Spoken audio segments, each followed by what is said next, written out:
Welcome to the Foul Play YouTube channel. Awesome. Thanks, Dr. Silkman. Welcome, everyone, to Open Mic number 97. And today we're going to be talking again about Jodi and the multiple events surrounding Jodi. Not everything, obviously, but many things that this all started from when we recently got the jail visit calls between Jodi and Steve, and there's others as well, but and just some other interviews that we'd gotten. The last open records request that I got, we got some interviews, and it just piqued my interest because there's multiple occasions where investigators spoke to Jodi, and it's actually much more than if you just look at it as you're reading everything. I didn't really, I mean, I kind of saw it, but I didn't really see it. But I think you're going to be blown away by just having this kind of thrown in your face, so to speak. First, we're going to do is Doc suggested reading or listening to the two calls on October 31st. And they are interesting, not only for the content, but for the voice inflection. And we'll get to those. I want to thank Andy B for taking those recordings and running them through his wizard machine and cleaning them up. So I'm going to be playing his version of those recordings. And then, so I will make available everything in the description once we're done. I've actually linked all the documents that I'm presenting in Discord, so anybody can look at them. There are numerous documents, but basically what I did, I took the CASO investigator report and I pulled out and created new PDFs for these interactions that we're going to be talking about. So they're going to be available though to everyone. So hey, let's not be rude and say hello to everyone before we get started.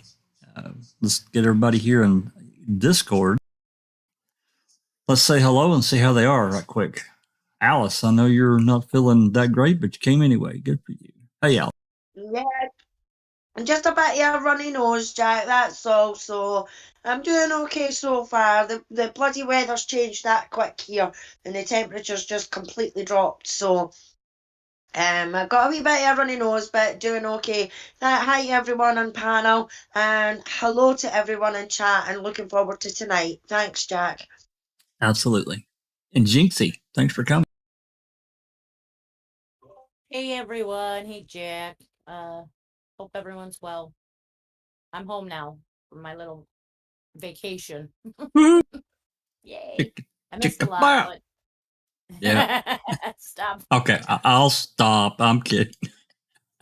Sweet. And Lady Neverly, so sorry about your puppy, your doggy. Thank you very much. Thank you very much. She's in doggy heaven, and I hope she's as happy as she was while she was alive. Hello, everybody. Gloomy day in Southern California. Beautiful. Love it. We miss this weather. All the blankets, Uggs, puffy jackets, beanies are all coming out, even though it's still 70 degrees. But, you know, we do what we can. Hey, when you're used to 100-degree weather and it drops to 70, that's a cool front, right? I know. It's funny. Everybody's in shorts and Uggs and puffy jackets. It's funny. Yeah. Awesome. Well, thanks for coming, everybody. And Tuco, how are you, sir?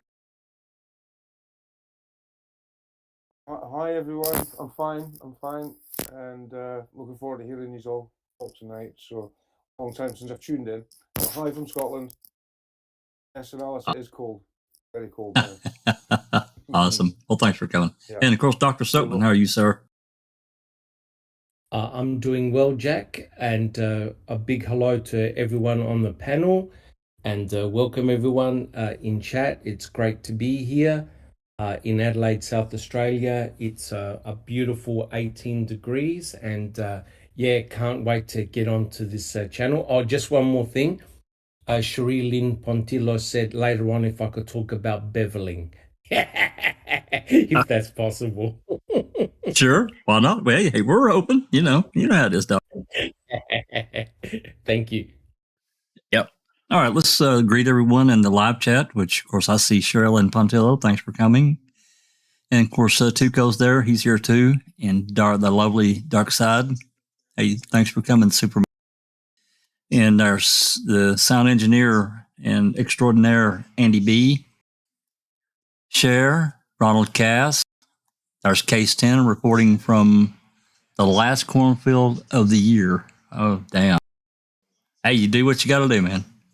And there's JJ. Hey, JJ. Good initials. I know exactly how you feel. Thanks for coming. Graham Moss. Pete Moss. We got a lot of Moss. And there's Jennifer Manning. Thanks for coming. Who else we have here? I'm scrolling, guys. I promise. There's Galataki. All mods and everyone. Hell, just everyone watch him close. Watch him close. He was over here a little while ago. Said he would try to tune in. Hey, there's Colette. Thanks for coming, Colette. And Gloria. And Gloria. Hey, we have a new member too. Veronica. I can't remember her last name. Yeah, I scroll all the way up. It didn't kick. I'm sorry. We've got Angie Dickinson in chat as well. Lovely to see you, Angie. And JD. JD's here. It's Veronique Boguet or something French like that. Thank you. There you go. Hey, we appreciate the support. It all goes for a good thing. Nothing personal. We don't use this for any kind of personal gain or anything like that. It all goes for documents or whatever the case may be. So we do appreciate the support. Alrighty. Carol, Little Barb, and Yoga for the Ageless has just joined us. Hello and welcome. Glad you could make it. JJ says, don't tell Jack, but I'm his oldest. I'm in disguise. Oh my God. I know exactly that. That's my oldest son. That's awesome. I didn't know that was your, I didn't know that was your little handle there. That's awesome. Oh, good. Thanks for coming. I know he tries to listen in, but he's pretty busy. Even on the weekends, he has to work and so forth. So. Hey, there's little Barb. Thanks for coming, little Barb. All right. So, like I said, first we're going to listen to the two calls, and if we need to pause between them because these calls are whatever 10, 15 minutes a piece. If we need to pause and discuss, that's fine. I'm okay with it. So, anyone that's here in Discord, Doc or anyone, if you want to stop, just tell me to stop. I can pause the recording. It's not a big deal. So give me just 1 second here to get this shown. And of course, anybody that's here in Discord, you'll have to unmute YouTube to hear this, I'm sure. Okay.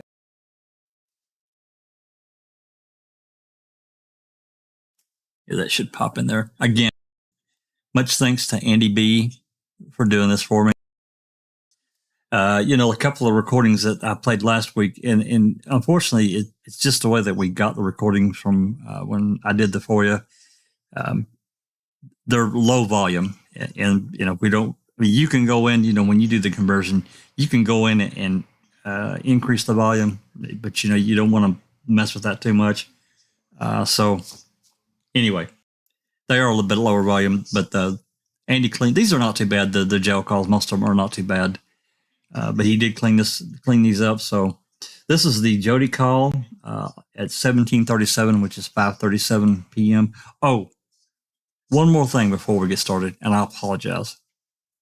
Last week we were talking about public defenders, and really give them a lot of shade to the Lynn Kaczynski and just that as a whole and as a group of people, and in all fairness, there was a new public defender that made some comments in the YouTube after we were done during the week last week.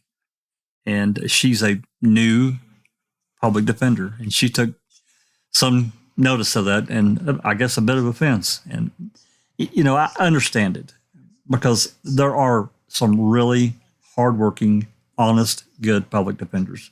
We have to have that. in our system. And, with that said, I had a conversation with her name is Samantha. I can't remember her last name. I invited her to come to the open mic and speak. And, she's got, she enjoys hearing about the case. So the open mic is exactly what it's all about. It's come on and give your piece. Our only real requirement is to be civil. That's really it. Anyway, so I wanted to just throw it out there that when we talk about the Lynn Kaczynskis and how shitty of a public defender or lawyer, period, and what he did to Brendan, it's not, we shouldn't really include all public defenders because there's some really damn good ones out there. We all know it. We've seen these other cases where, lawyers, even that have a private practice, they get assigned, they take on, a certain percentage of pro bono or public defender cases in their county, their region. So, and they do some damn fine work. So, hey, Galateki there, I see a big green banner. Now, you're a member for 9 months. You're obsessed. I don't blame you. We're not obsessed. We're not addicted. Anyway, I just wanted to say that. Go ahead. 61. As long as your son is not possessed. Well, obsessed is okay. Yeah. True enough. But I wanted to get. If you're going to get possessed, please get possessed by Teresa and tell us the answers. Absolutely. Yeah. Tell us what happened. But I wanted to give that shout out to, public defenders out there that do try and do good work. When we talk about the Lynn Kaczynskis, we really shouldn't include all public defenders because it's not true. Anyway, Alice, go ahead. Yeah, no, I mean, it's not all public defenders, Jack, but what are some of the reasons why these public defenders do end up going on that path? Because in my opinion, I think it's because when they start out and everything like that, they're fantastic and they're right in here and everything like that, and then as they get on, they see that they're in a losing position no matter what they do for their client or how hard that they try for their client. The majority are realizing that they're going to lose. Why? Because they do not have the same funding and the same fairness as the prosecution who are working for the state or whoever it is, So they get downtrodden, they get downhearted, everything like that. They start thinking, is it worth it anymore and things like that. And some may choose a different path and not be a good one, But, and I can completely understand that. Maybe if they were on the same playing field as the prosecution, i.e. getting the same amount of money and everything like that to help defend their client properly, rightly and fairly, then there might not be as much on the defence side as there is the prosecution side. The same as there might not be as much on the prosecution side if they knew that they were going to get into trouble for the shit that they were doing in the first place. You know what I mean? Yeah, I mean, I think for, a lot of lawyers that are new or even ones that have been in it, doing public defender work, I'm sure, they're just like everyone else. They got bills to pay. So they take these cases, in order to try to survive, and some lawyers do it. They enjoy the work, the challenge. I'm sure there's relationships that are built with the prosecution, depending on the county you're in and how honest and straight the prosecution team may be in that county. It can be, I'm sure it can be very rewarding. At the same time, it can be in the situation exactly what Lynn Kaczynski found himself in, and he was willing to compromise. I just don't think that, when I say compromise, I mean, he was truly compromised with the things that the moves that he made against Brendan. He didn't have his interest. He had his own interest, and that's the difference. Yeah.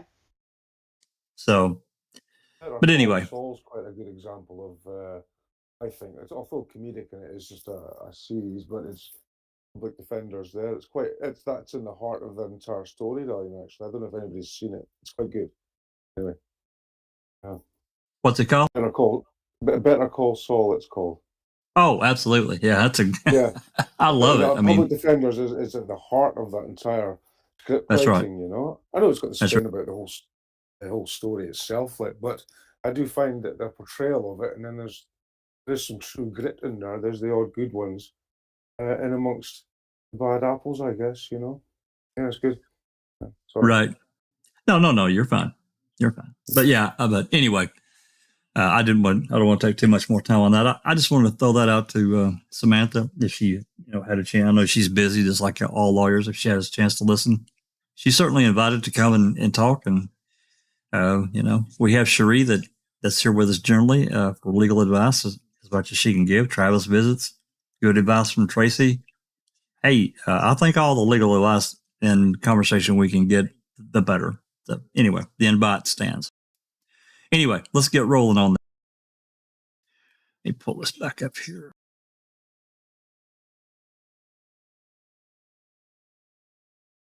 Okay, as I said, this first is a 5:37 p.m. call. It's the first call on 31st between Stephen and Jodi. So let's give it a listen. And all right, here we go. And, by the way, anyone here in Discord, if you need me to pause it for a second, just let me know and I will. All right, here we go. This call is subject to monitoring and recording. Thank you for using Evercom. Hello?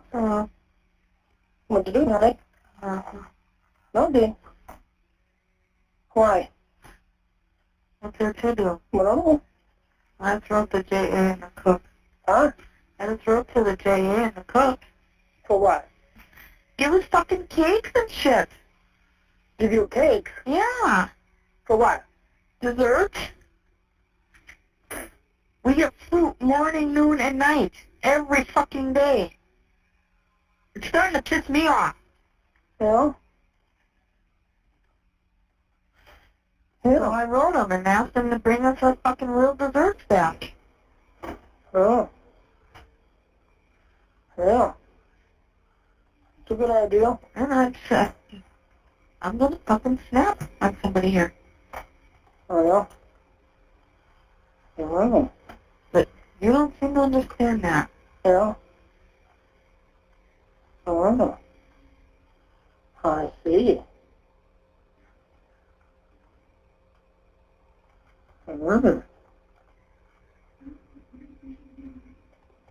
What are you doing? Am I doing? A little bit of cleaning. I talked to your lawyer. Yeah? Yeah. What do you say? He's gonna read them papers over. Then he'll get back to me. For what? But your chances are, that's slim. Yeah, I know. Yeah. So, I'm on the phone. I ain't doing it. Huh? What? Somebody want to give her the trays?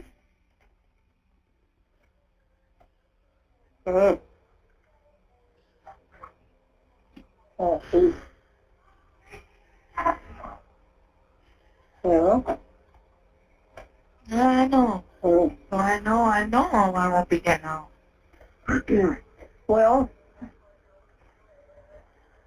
you can talk to Shannon, and she likes you, and if you get along, she can put her in. When do you get done with that? I think the 22nd. Of this month? Yeah. Oh, so then you could she can see if she'll put a thing in where it'll go to the judge. And she has to go from the judge. And most times if she'll agree with it, and you agree with it, that you're doing good.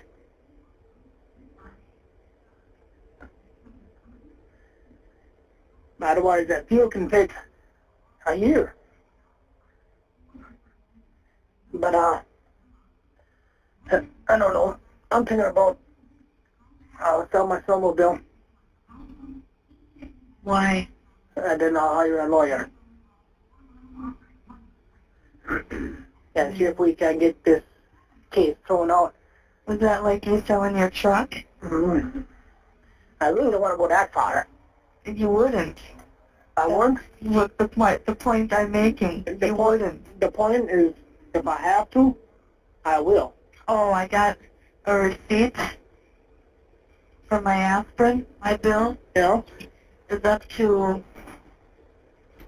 $1,152.54. Let me write this down. Well, I'll give it to you tomorrow. No, I want to write it down. How much? 1,000. 1,100. 52 52 and 54 cents. and 54 cents. I'll give you this tomorrow too. And that paper I got last night. Okay. But I'm gonna say too. Heather and Tracy both owe bills here too. Yeah. And Jeff come up and put 50 or something on her books, on Heather's. Yeah. And she gets, the bookkeeper takes out 60%. So Heather gets what's left over and she can order PX. Yeah. And if she gets it tomorrow, I'm just going to have you bring up like 70 or so. Let me Thursday. Let me see what I can do. Then we'll go from there. I'm almost out of shampoo shit. Now. Yeah, well, I don't want you out with all that shit either. And I got a little bit of deodorant left. Now. So that's what you owe from today. From yeah. Okay. Did you ask her about that bill? Huh? I suppose you didn't talk to my lawyer about that 3,000, huh? Oh, no. Oh well. No. Don't worry about it until later. Well, I ain't worried about that right now. I don't think she will go for it. I don't know.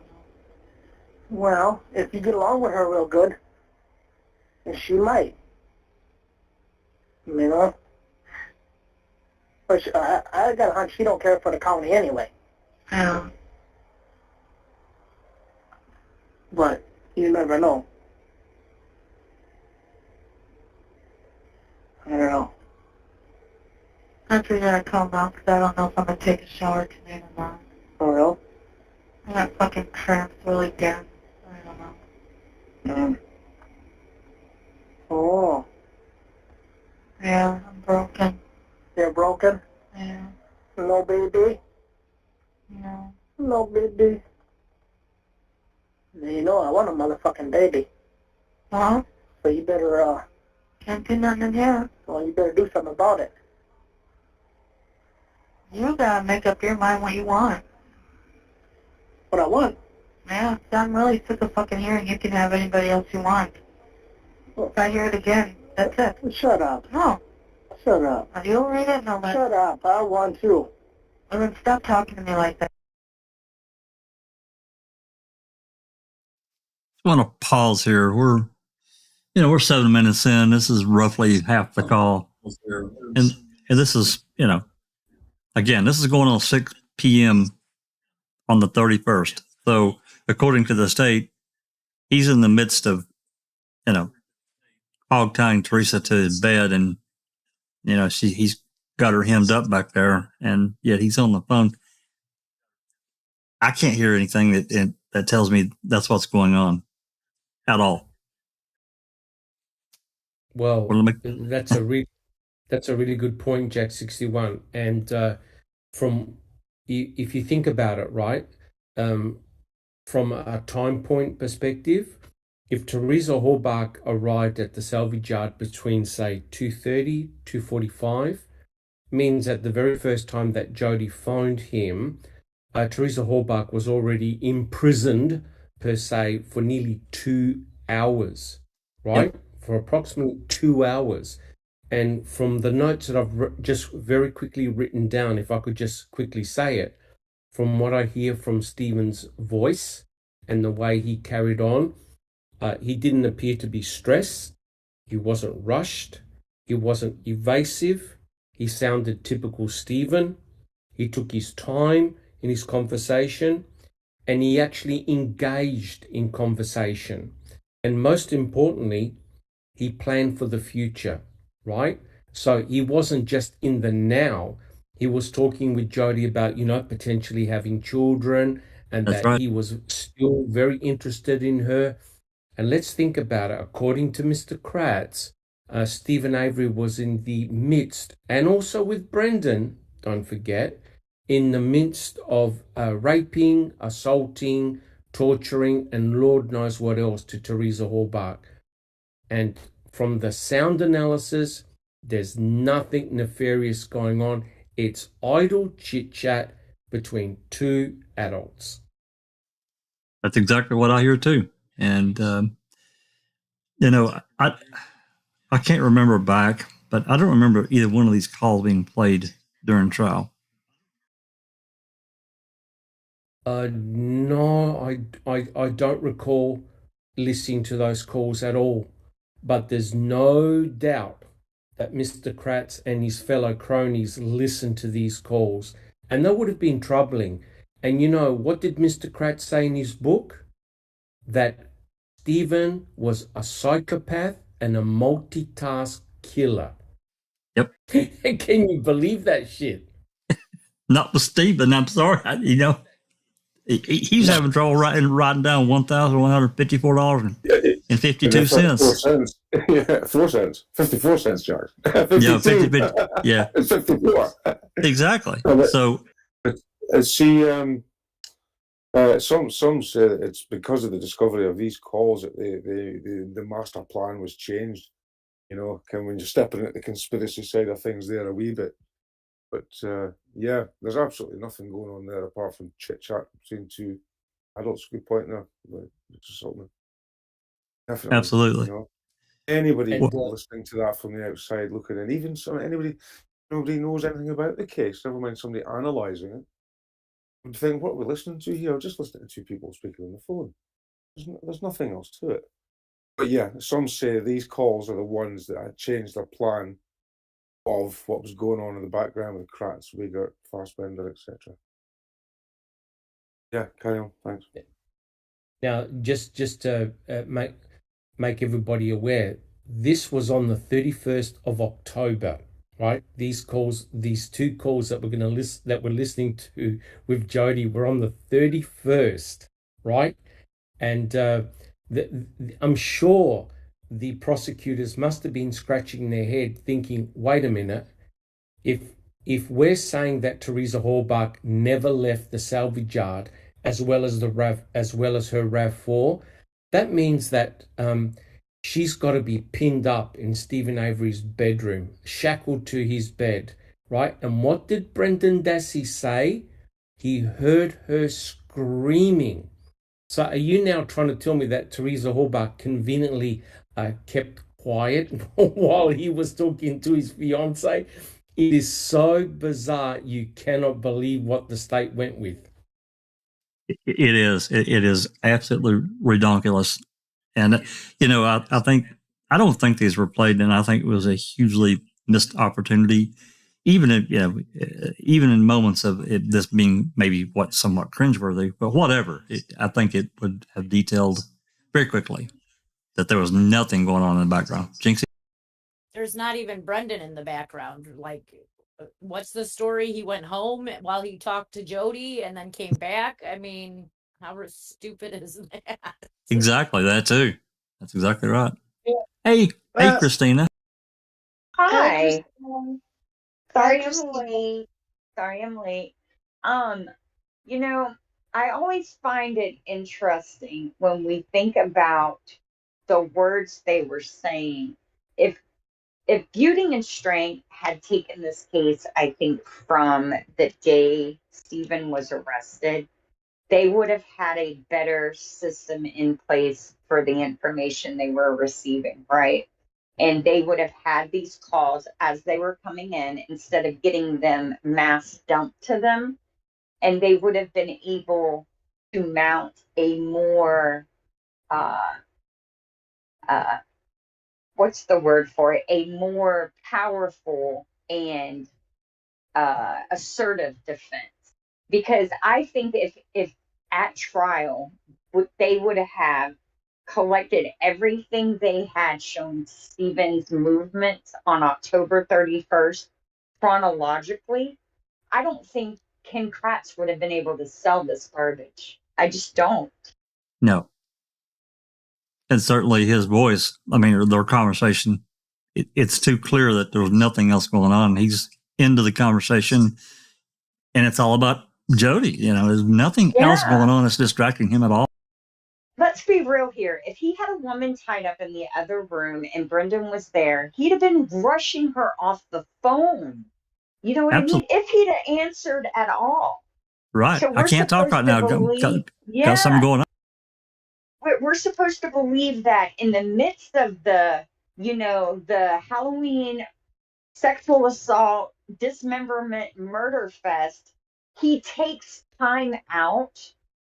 He has the IQ to think, oh, I should stop what I'm doing, calm my breathing, calm my emotions, get on the phone, play lovey-loo with my woman, while in the meantime, I have this woman tied up, handcuffed, whatever version you want to go with, to my bed in a trailer, mind you, in a trailer, which is like no soundproofing whatsoever. No. It's the opposite of soundproof.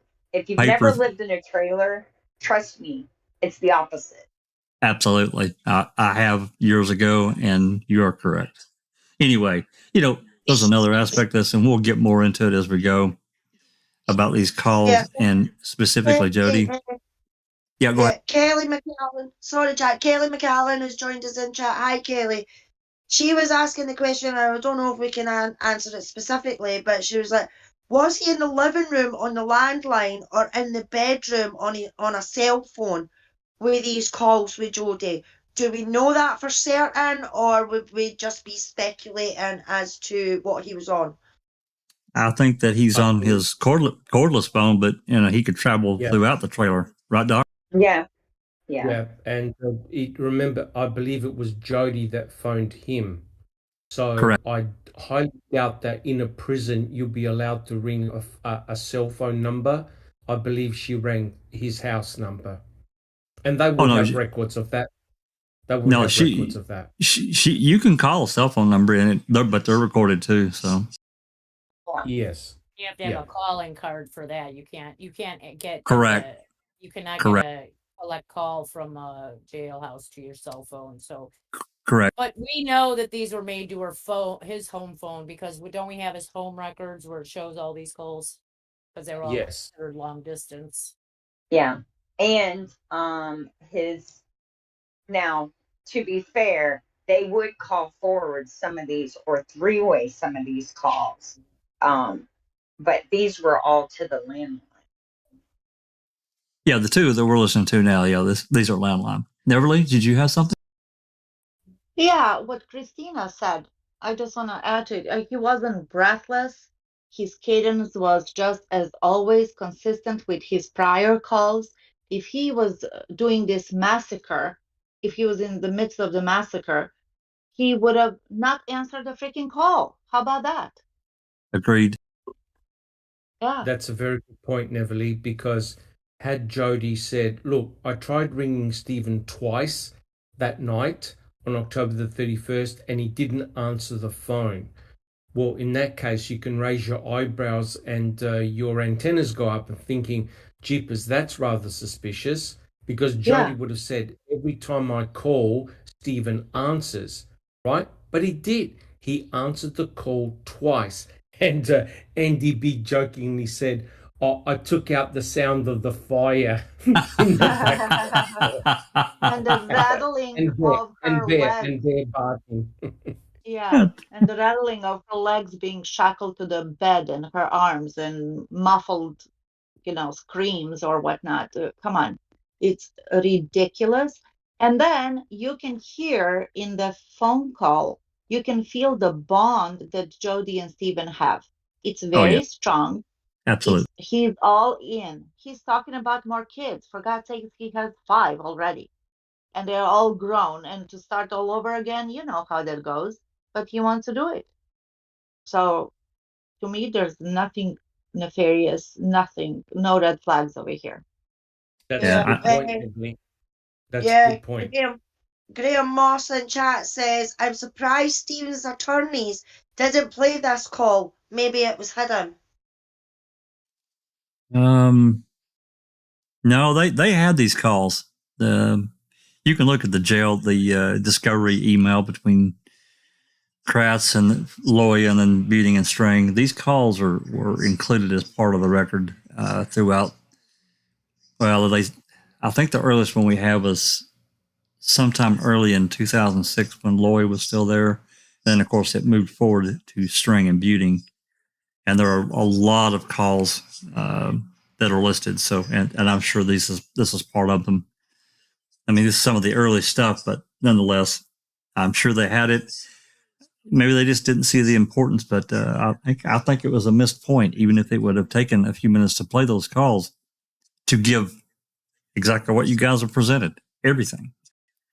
So anyway, all right, let's, go ahead, Doc. I was going to say, which is very interesting, because didn't Ken Kratz in a conference, a press conference or an interview say, well, how do we know that he killed Teresa on October the 31st? Which is very interesting, right? Yeah, that's right. Because he would have been thinking about these telephone calls, and it would have made absolutely no sense, right? Because you don't hear any form of stress or commotion going on in the background or any type of chaotic event. And most importantly, when Jodi looked at the phone calls, remember in Making a Murderer, she goes, I didn't hear anything different in his voice.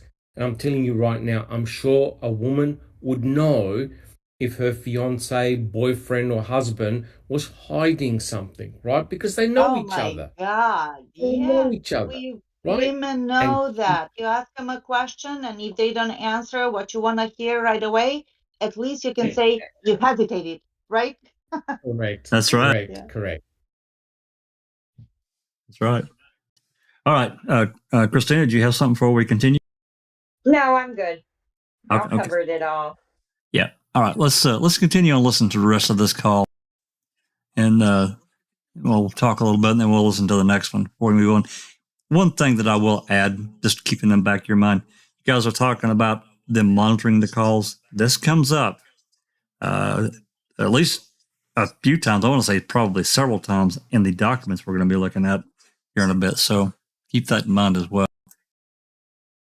Alrighty, I'm going to continue on. And remember, if you're in Discord, you'll have to unmute YouTube. All right, here we go. Yeah. Well, quit pissing me off. I don't deserve it. You piss me off too, but I don't say shit like that just to hurt you. Yeah? Well, shit comes out what a person don't mean. No. Yeah. I guess Heather is planning on moving in. Oh, yeah? Yeah. A couple of days after she gets out, whatever. Why a couple days? She has to get her shit out of her place. Well, I got a pickup truck. I know. So, might you do? I don't know. But she gonna follow the rules. I know. If you don't go through her room like you did Jenny's. Yeah, as long as she got no drugs, no nothing. You don't go through her room like you did Jenny's. Shut up. You didn't try calling Jen, did you? No.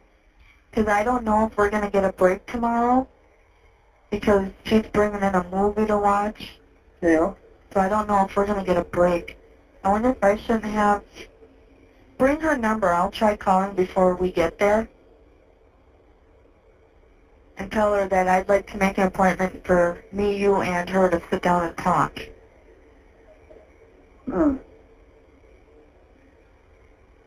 Then I should call her and tell her. That's what I was thinking. Not you. Yeah. If you're going to do something, you could go by the books.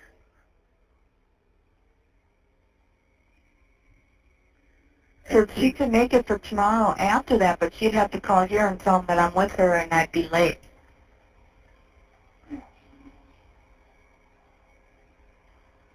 So, but that's, I just want to get the fuck out of here. I'm so close to fucking hurting somebody. you know, And she's right by my fucking head. She's fucking disgusting. who is? This girl that's here. Oh, She hasn't changed her fucking underwear in 5 fucking weeks. 5 weeks. Yes. She's fucking gross. You know? All she does is fucking leave it. Mm. I want to fucking hurt her. Huh. Well, why don't you, some of you girls make out a complaint? You can't make out no group one, no. Each one of you. You know, you can write them up and they can sign them. Yeah, I know. And then send them in. Oh, we know. You know. Nobody even likes talking to her. You know. Mm. I wasn't going to call tonight either. Oh, yeah? But Joy told me to tell you to get insurance too because she wants to come out there and work. It ain't gonna happen. I know, that's what I told her. Well, you tell him to stop being so fucking hard-headed. I said, well, I'll tell him, but it ain't gonna work. It's too much of a hassle. I know. I just want to get out. I don't want, well, it's only what, just November now. See, if I pay up your bill tomorrow, So that's, I can use that money on other shit. well, it's got to be paid. Yeah, but if it goes to collection when I'm out, we can just make payments. You know, well, I don't like to have bills over my head. Well, there's something I want. It's only $20. That's why I'm asking for them shirts no more. I'd rather have something else. And I want it from you, not your mom.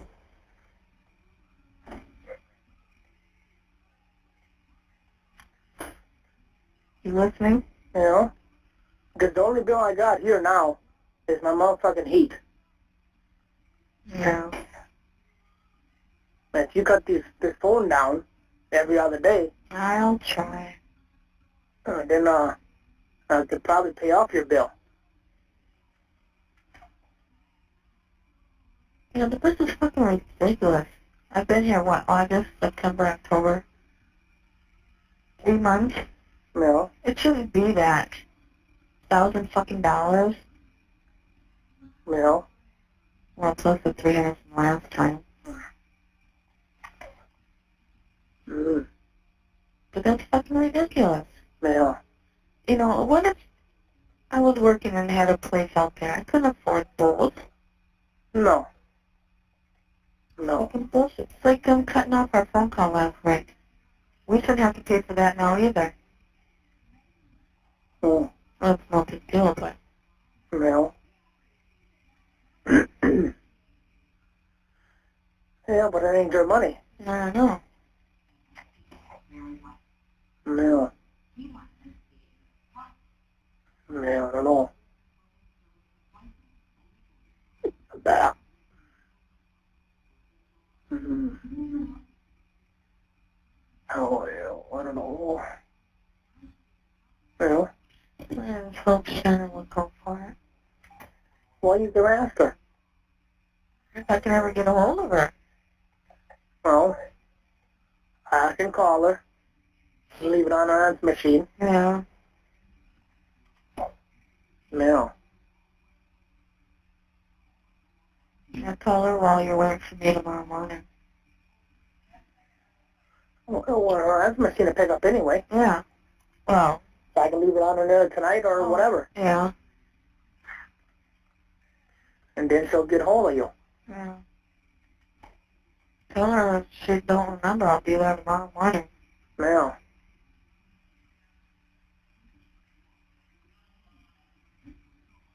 No.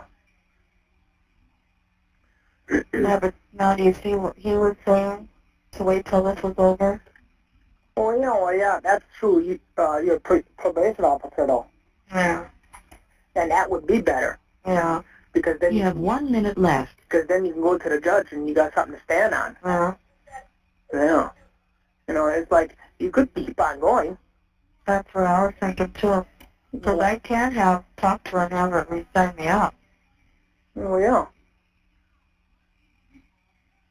Yeah. But if you can get out earlier, just because of it, then yeah. Yeah. Yeah. You have 30 seconds left. No, nothing else. Give me a call at 9 or whatever. Are you sure? Otherwise, call me. Yeah, I'm sure. All right. Not 9:30 or whatever. All right. Yeah, I love you. you. Yeah. I really do. Me too. Yeah, you better. I do. And that's all I want is you. Huh? Yeah. And I'll wait. He's fucking better. I will. Don't worry about it. Yeah. Thank you for using Evercom. All right. Yeah. I mean, I think that again, that the end of that phone call again goes back. To me, it certainly seemed like they cared a lot about each other.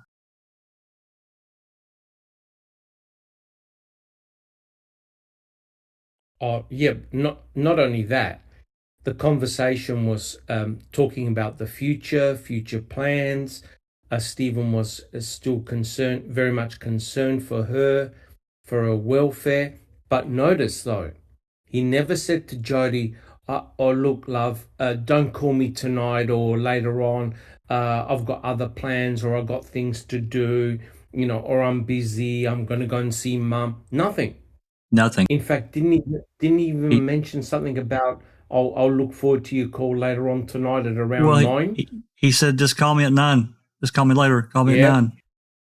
There you go. So he's not blocking her or preventing her from recontacting him. And when you think about what the state said is going on in that trailer and in his burn pit, it doesn't compute. No, it's not reasonable in any shape, form, or fashion. And as Kelly McAllen just said, he's in no rush to get off the phone. We've had a few folks that have joined us. Yoga for the Ageless has joined us. Hello. I see John Wayne has joined us, and I thought I saw T1. Yep, T1. I just saw him. Well, hello. Thanks for coming. All right, let's go ahead and play this next. Go ahead. Can I just say something? Yeah, I've never listened to this phone call before. I've listened to the other one when they were talking about they were all lovey-dovey and they were talking about being romantic and proposing and whatnot. But even after this phone call, and also while I was listening to the other phone call, I always felt so bad for this guy because little did he know that his life is going to change forever. Forever.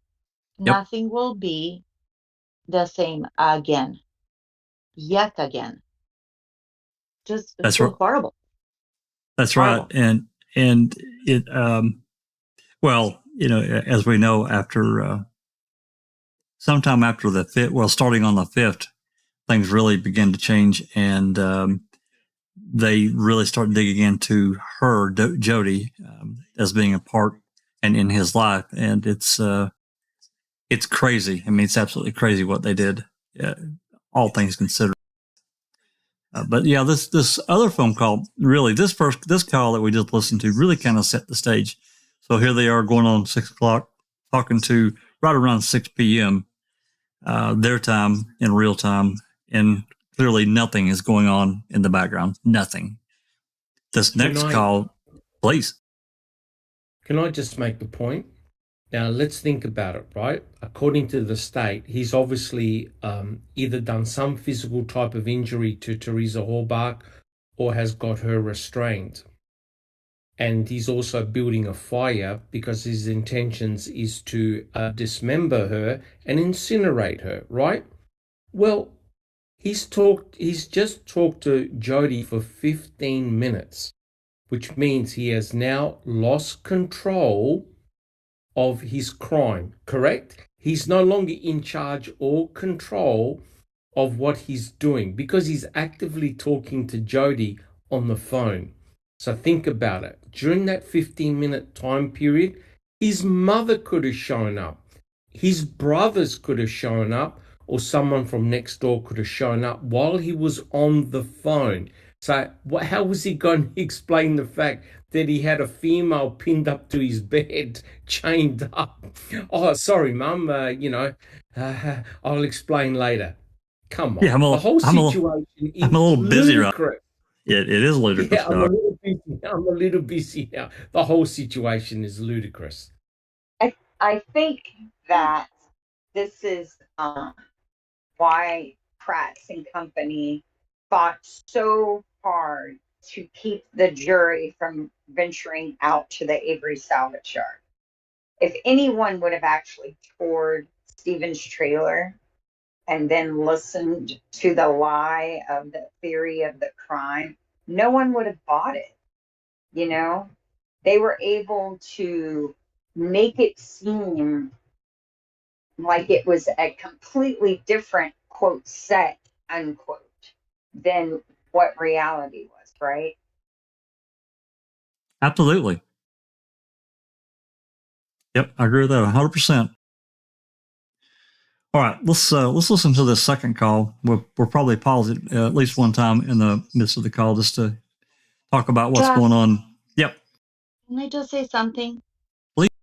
I messed up. I was going through the chat and I pressed too long when I was scrolling up, and for some reason it landed on Sherilyn Pontillo's comment and it hit it, and I don't know how to reverse it. I'm sorry, it was a pure accident. I might be able to. Let me see.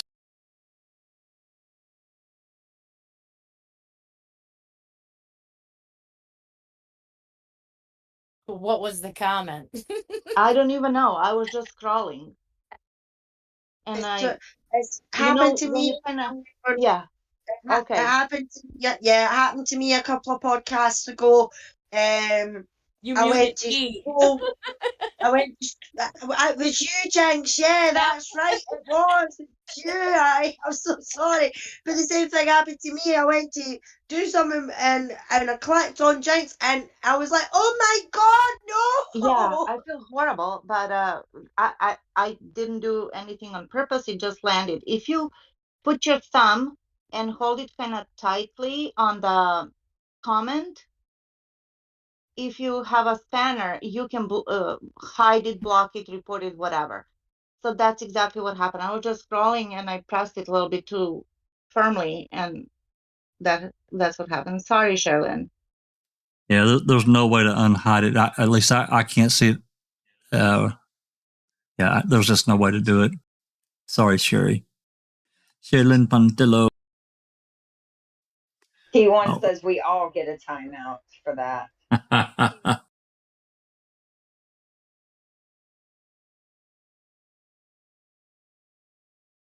Only if it comes with a car. And a cup of coffee. I unhid it. There we go. There you go. Thank you. All right. This is the second call at 20:58, which is right at 9 p.m. Let's take a listen to this one and see how things are roughly 3 hours later. So here we go. This call is subject to monitoring and recording. Thank you for using Evercom. Oh, that's so sexy. What did I say? I love all my life. Is this the first time it rang? No. It rang before? Yeah. I don't know. But you were on it. I said, damn, I gotta hurry up, get to the front of the house. Oh. Man, Well,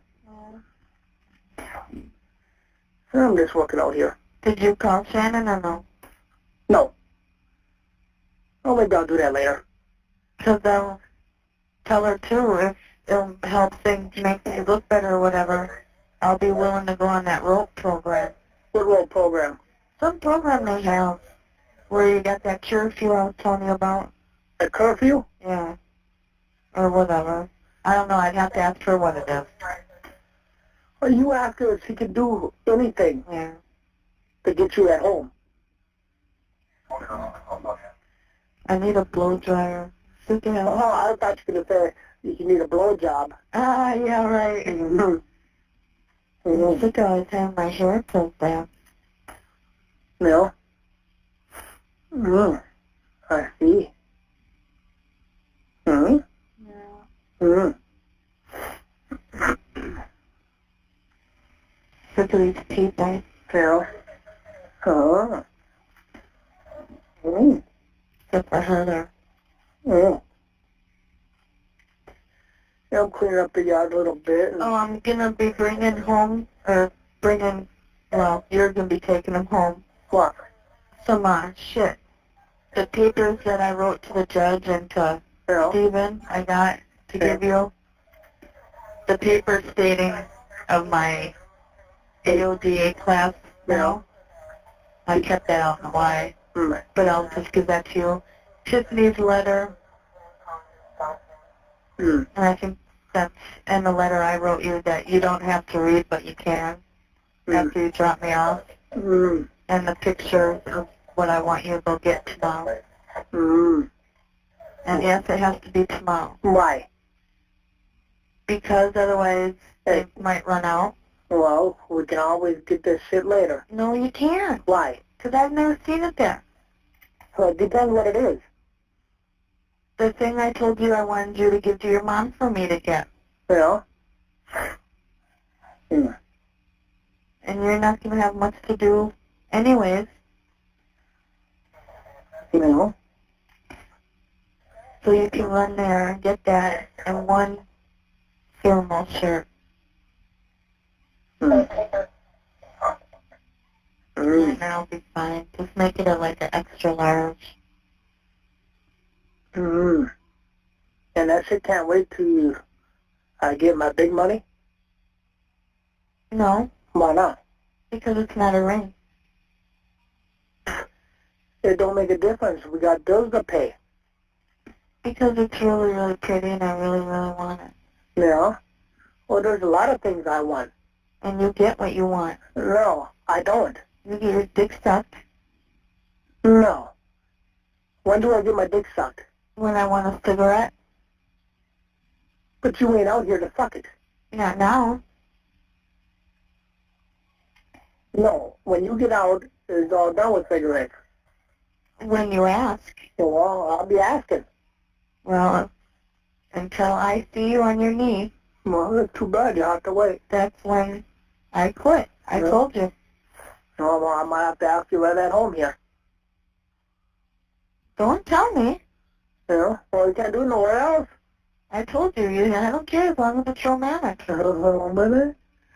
That means, like, get roses, put rose petals on. Tell me what to do. Put rose petals on the bed or Fuck you. in the bathtub. Romantic. Romantic. Dinner. Romantic. Can't have a glass of wine, so it'll have to be Soda. lemonade, grape juice, Yeah. soda, kitty cocktail. Oh. Oh. Yeah, I was telling Barbara over there too. Told her to stay home. Get this shit done around here. Why was she that to get done? She was like a fucking pig. Yeah, I know that. That's how he works now with Tom gone. And Yeah? she wanted Brendan to do the dishes. I took Brendan over here to help me. And then when we walked in there, she looked at him. That's my... I see Brendan's dishes are done. You did, huh? She did.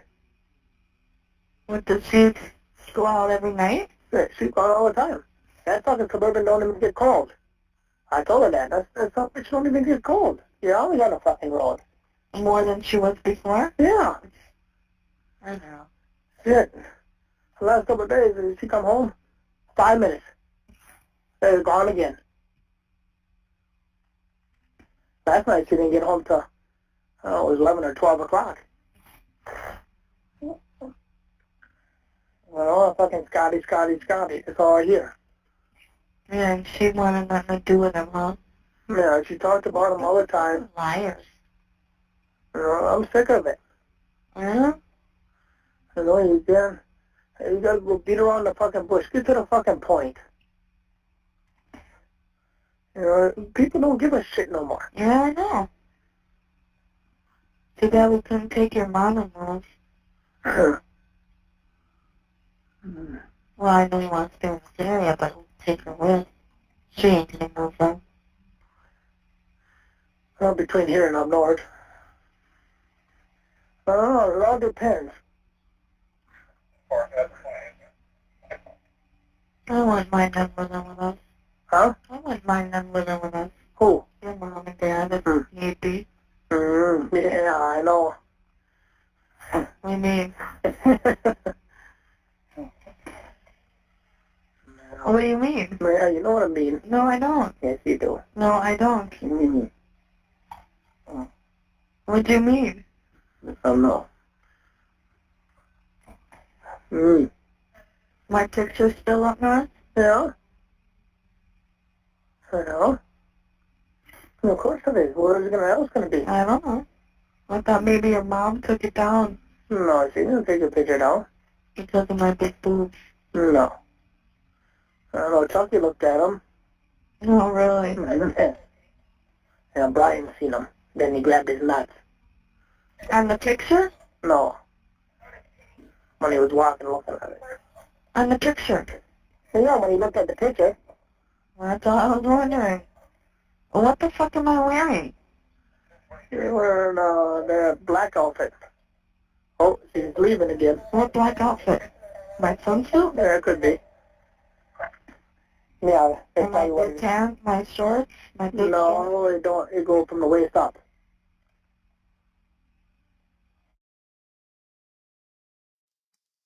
Yeah, we're roughly halfway through this call. This is a good place to pause. And, you know, I'd actually forgot about the R-rated stuff. I apologize for that, but it is what it is. It's part of the phone call, and it's also part of the overall. In talking this whole conversation again, we can tell he's into this call. He's not into anything else. There's nothing else detracting him. So by this point in time, there would have been, you know, the Texas Chainsaw Massacre in that trailer. He even said, you know, he had Brendan over helping him. Talked about Barb leaving, blah blah blah, all that. But it sounds like Brendan was there between the two phone calls. Like Barb came home from work, she came home from the hospital, she wanted Brendan to do dishes. And Steven's like, let's go do some work in the yard. And Brendan's like, okay. And when they went back, the dishes were done by Barb. So where's this horrific murder happening? I don't see it. Nope, not at all. And again, I think this also, as time went on, a short time actually, I'm sure that they listened to these calls and got formed some basis. And we're going to see here, we actually heard, and I'll bring it up here in a few minutes, about what they did because she was still, because she was in jail in Manitowoc. So we'll talk about that a little bit here in a few minutes. But anyway, any other comments before we move forward and get the rest of this call? We got about, looks like about 7 or 8 minutes left. Something else I noticed is she's talking about going somewhere the next day, which would be the 1st, which would be Tuesday the 1st.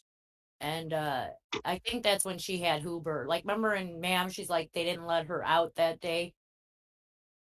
That's right. She had Huber or something. that she was supposed to leave, go somewhere with him on the 1st. Yeah. And it sounds like that's what didn't happen. So not the 31st, but the 1st. I always mistook it for the 1st or for the 31st when she says it, but I think she meant the 1st. Yeah, I can't remember how many. I know she went a couple of times a week. I don't know if it was Tuesday and Thursday. I don't remember what nights, but I'm pretty sure he took her a couple nights a week. Yeah. It's in one of the dispatch calls or that they talk about it. So yeah, I think you're correct. Yeah, and these know the calls, Jack, I mean, I've seen it out there. I don't know if it's been on Reddit or whatever, but the guilters and these calls, you can hear the noises in the background, and he's out of breath and everything like that. It's like, where? You know what I mean?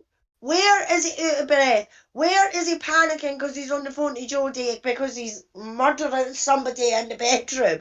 You know what I mean? It's like, what a load of bollocks, man. He's all talk a lot of bollocks. Yeah, there was one guilter here recently said that, and he just said it actually, that Stephen said she's breathing. Oh no, she's breathing again. And what he said was, oh no, she's leaving again, talking about Barb leaving. That's exactly what he said. Not Going breathing. To watch Prison Break, remember? Yeah. Even though it was already over by that time, but she was going by Scott's, basically, is what they're saying. Correct. It's ridiculous. I just find it funny how they make something out of nothing when it comes to this case. You know what I mean?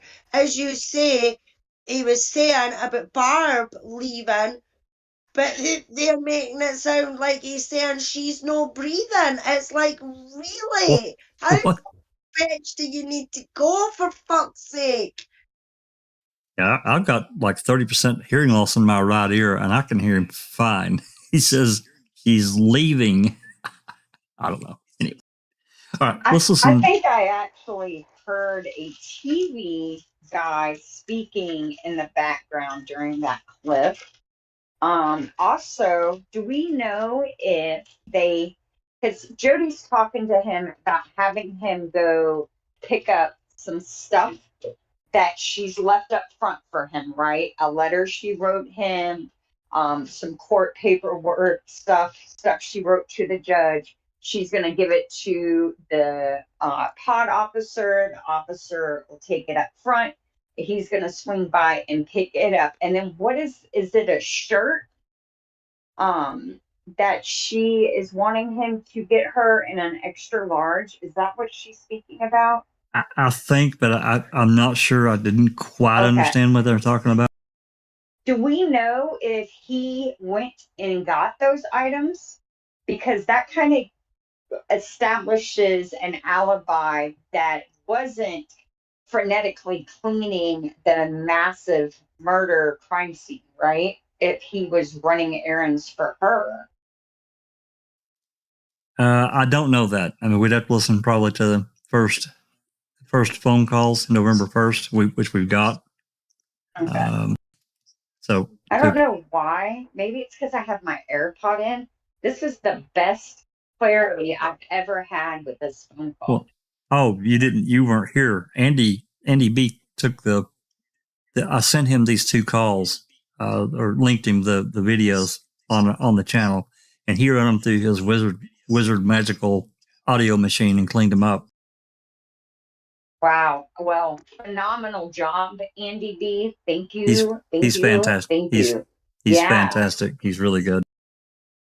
So, all right, let's listen to the rest of this.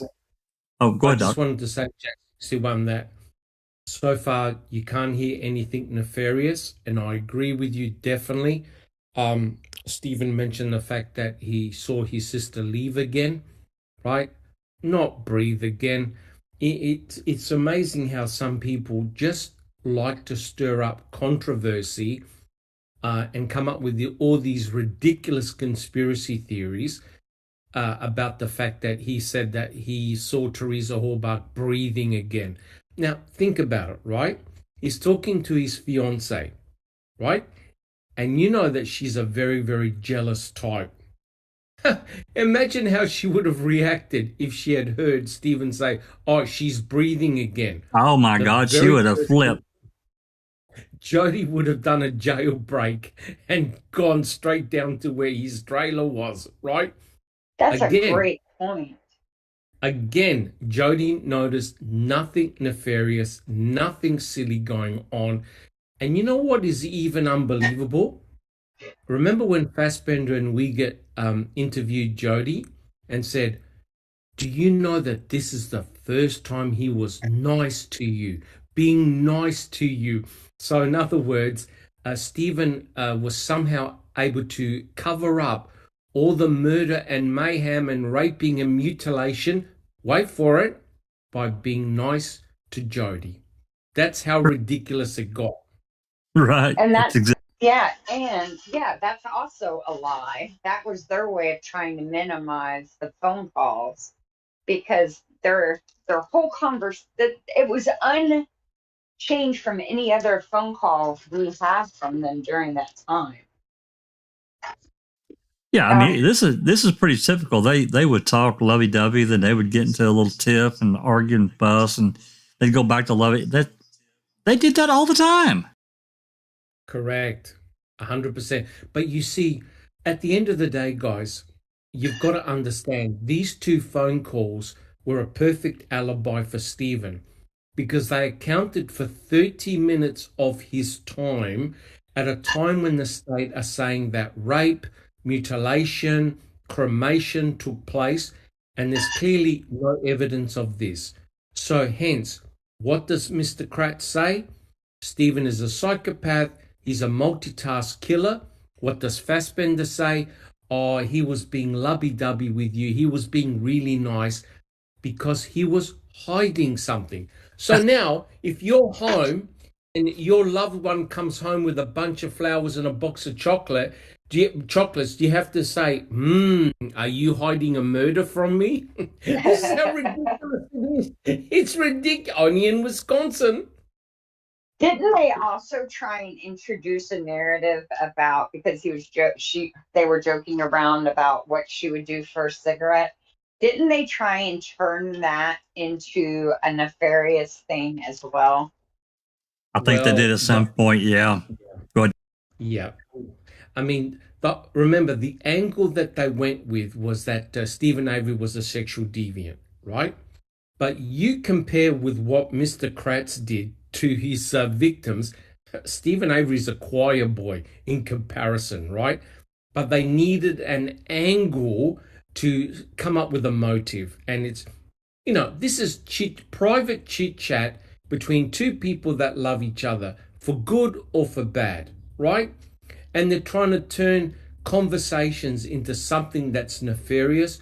Well, quite honestly, it's idle, it's boring, it's routine. There's nothing there. Come on, guys. That's right. And the relevance is, and you said it, this would have been a perfect alibi because there was clearly nothing going on. He's into the calls completely. He's not distracted other than, he was looking out the window or heard Barb leaving that here right around 9 o'clock. Let's see, it's, okay, that was about 8 minutes after this call. So that would have put it at, 9:06 p.m. their time. Where would he have been standing in his trailer to observe that? Could he have seen it from any window, or no, does that kind of pinpoint where he was at? He would have been on that side, either there at the kitchen, I guess, maybe window. Possibly, I don't know if there's a window. I don't think there's a window in his door, so maybe the kitchen window would be my guess. That's just a guess. He could have seen her drive off as well, right? He would have been able to see the driveway, the gravel road that goes down towards Avery Road. He would have been able to see if Barb had driven off. He would have seen it or heard it. That's right. That's exactly right. And as Christina said, the walls on these trailers are paper thin. You hear everything outside, and everything inside is heard outside. So, all right. But the important thing, though, guys, and I want to emphasize it again, for 60 minutes, Stephen Avery lost control of the crime scene. Think about it. He was on the telephone, not distressed, not in a rush. He lost control of the crime scene, which means that anybody could have arrived at his front door, knocking, asking questions, or anything like that for 30 minutes. And this is why the state are trying to nullify the importance of those 2 phone calls. Well, and not only that, but this time, Doc, he would have already had this fire that was so big it was above the truck, or like the height of the garage, right? By this time, yeah, correct. Because Scott had already been. And his sister never knocked on the door to say, "What is that horrendous smell going on there, Stephen?" Nothing. Yeah. Why you got such a huge fire in your backyard? Nothing. Well, Correct. Brendan's supposed to be there, right? So she would have been asking him to put his jacket on. I think Brendan had headed home around this time. I don't remember. It was. Well, it depends on what narrative, because That's true. I mean, we know none of this happened, right? But if we adhere to the prosecution narrative, Brendan should have been at the fire at 9, and Barb's going to tell him to come home and get his jacket or something. Also, well, allegedly Barb called, but that didn't happen. No, because that fire didn't happen. Well, and not only that, there's no record of a call. Right. Of that. And she remembers calling the night they had the fire to tell him to put the jacket on. That's her story. But if there's no call, which I think was the 30th. Was the fire was the Thursday before Halloween, which would make sense because it's actually they were off of school on the 27th and the 28th for like teacher parent conferences or something. So he talks about his friends supposed to be coming over. That would be a day that the friends would want to come over because they don't have school the next day. So that's right. And the weekend before that weekend before Halloween. I think it was the 28th personally, but that's just me. That's just a Friday. That's more likely. Yeah. Stephen said that he had come up with a deal with Josh Redon to burn some of his brush. And that's exactly what he did. Burn some of the brush. Correct. And the other important point that someone made in chat, you never ever hear bear barking once. No. No. Not one time. Nope. All right. Let's play the rest of this, and then we'll get on with some other things I want to present. All right, here we go. Is there a black string around my neck? I don't know. I don't remember. Oh, yeah, that's up north, huh? Yeah. That's probably you got a picture like that at home, right? I think so, yeah. It's my swimsuit, my good shorts.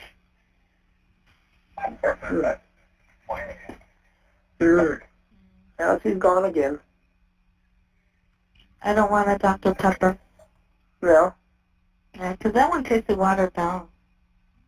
Let's see, what time? Oh, 20 after, huh? Yeah. I'll be there. I'll take you there. I'll call her tonight so she can talk to you. Yeah. I'll leave it on her answer machine. It don't make a difference what time. When I get this far, I'll get it. Mel. Mel? I love you. I love you too. Mel. Mel? Yeah, you have to come home. Hurry up, come home and watch a big TV. When? Soon. Oh, me? Yeah. You said you had to hurry up and come home. No. I'm gonna hurry up and come home, take a shower and shave and lay in bed. Oh. That's well. Wherever you are. Yeah.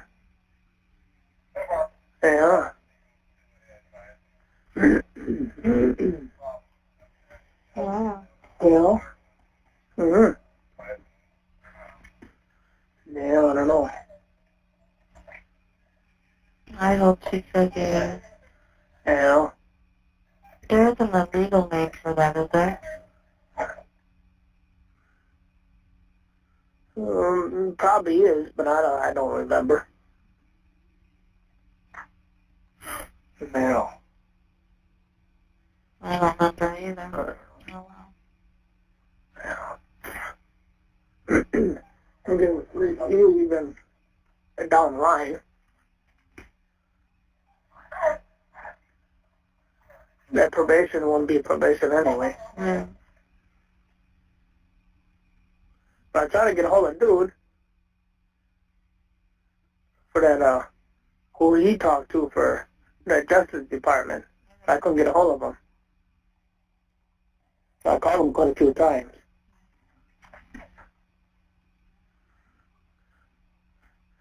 But I'll do that off and on. Yeah. I see who I can talk to. Well, I got somebody in mind, but I gotta find the paperwork. And I don't know where the fucking paperwork is, so I'll have to find it. Yeah. One night I'll go through it.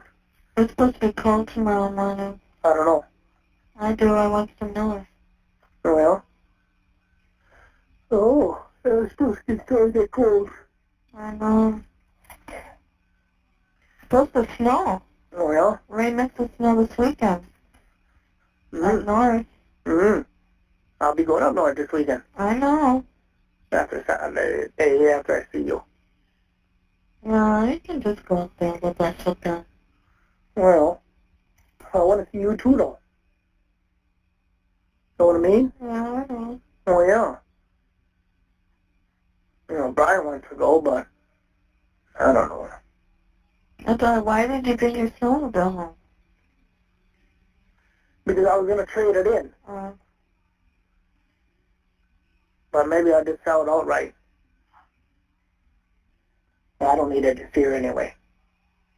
Now wait till my big check comes, I'll get a new one. Yeah, you don't need to go snowmobiling without me anyway. Mm-hmm. Or fishing or anything. Mm. I want to do that. Yeah, I ain't got time to do that. I ain't got the money to do that. Mm. No. I hate this place. Yeah, me too. Me too. Can't wait till it's done and over with. Mm. That's why I keep my ass out of trouble. I don't do nothing no more. Better not. Better not. Oh, I don't. No. Mm-hmm. No. Yeah. I'm sick of it. Yeah. I'm a trickle. Oh, boy. Huh? Wait till you read that letter. I know you will. What's from? What the fuck I do with my soda? Oh, it's over there by the golf cart. Yeah, I don't know. I wanted to paint this fucking garage. I've been on close with everything. Yeah. But I like it all one color. At least 3 sides anyway, not the back. 1 minute left.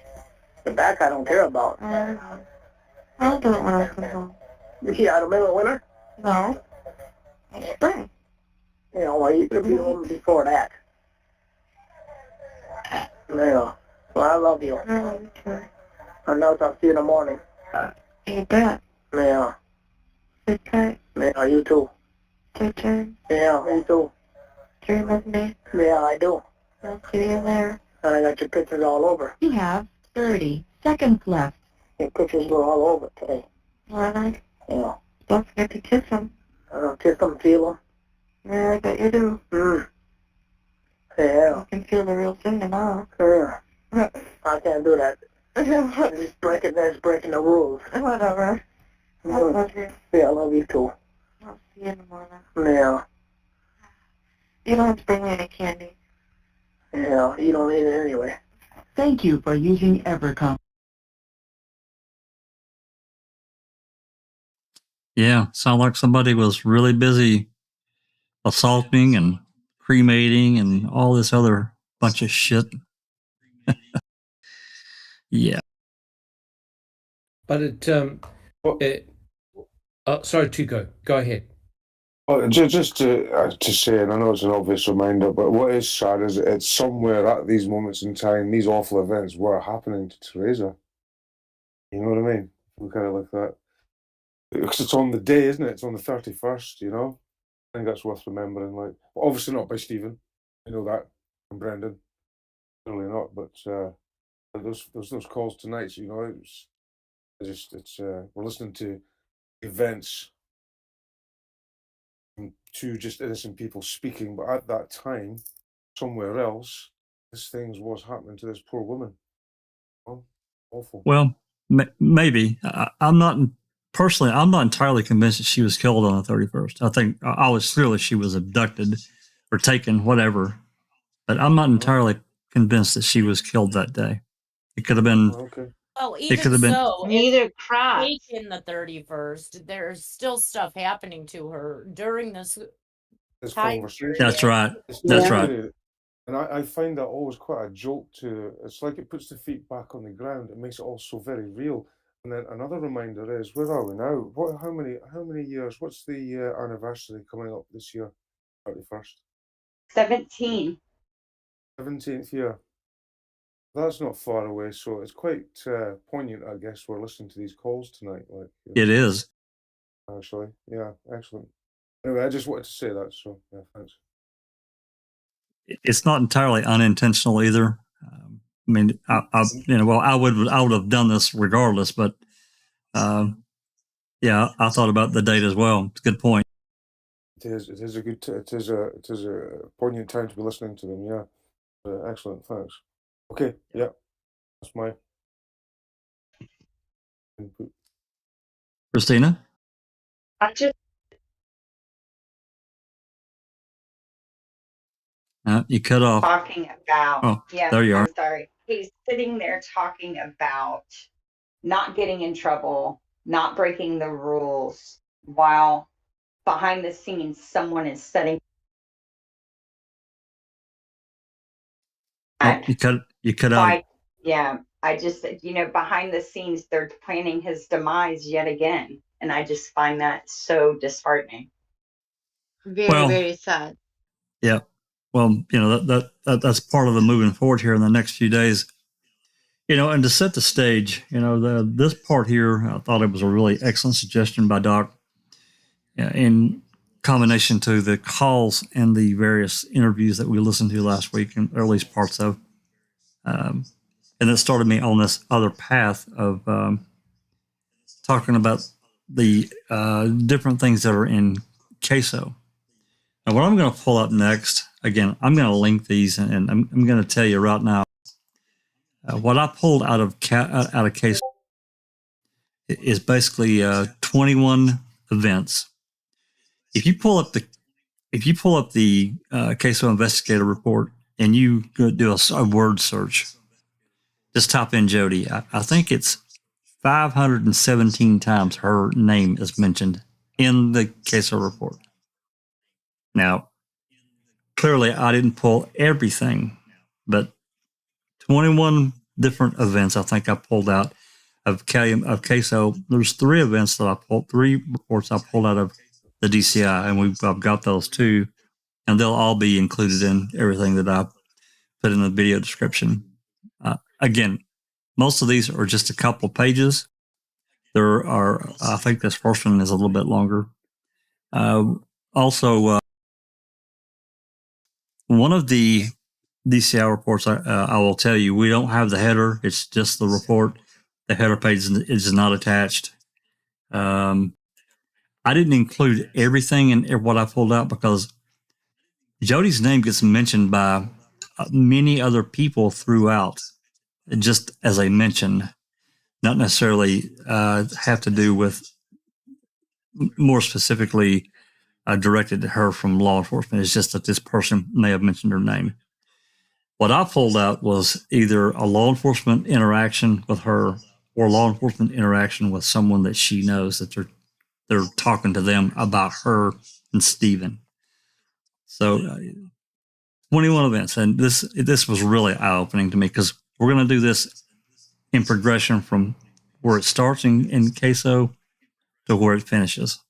So let me get this first one pulled up. Jack 61. Yeah. Can I just make the quick comment? I want to echo what Sunshine Christina just said. Stephen, if you listen to the call again, he goes, keep my ass out of trouble.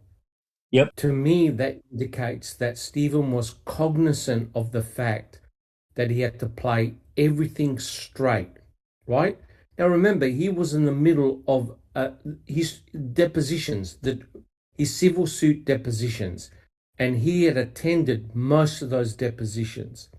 He knew, because he was in contact with his attorneys, right?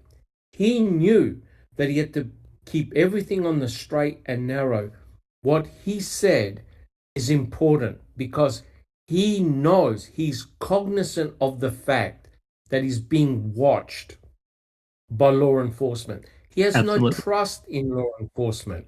And the mere fact that he said, I've got to keep my ass out of trouble. And remember, when I get my big paycheck. So he knows he was going to get a payout. He doesn't know how much he was going to get, but he had future plans. That's important because are you trying to tell me that he now was going to put all of that at risk to murder a 25-year-old photographer who the paperwork led directly to his front door? That's what the state wants you to believe. It is completely insanity. That's right. And because of everything that they withheld and didn't get released, they sold the story. And that's how they did it. Well, along with coercing Brendan into making certain statements. Without Brendan, I'm not sure that any of us would have ever met because of what they did to him. So,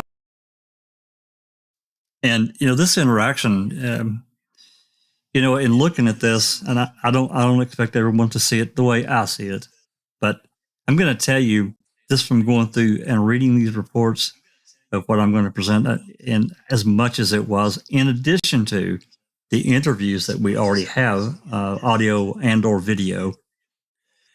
I don't know. It's almost like there was something else going on with Jodi that we don't know about, that was unspoken. I could be wrong, but I'm just going to tell you, she was interacted with a huge amount by law enforcement, a huge amount. This first report that I pulled up is November 6th.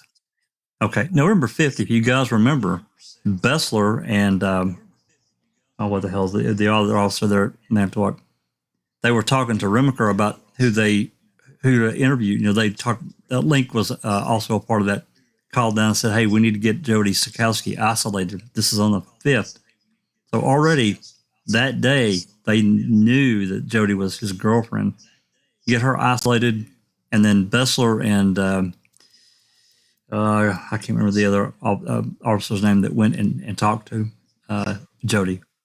I have inquired about, I asked for the audio of that interview. Apparently there wasn't one, and there's no report that I'm aware of for this interaction between Bessler and this interview that they had.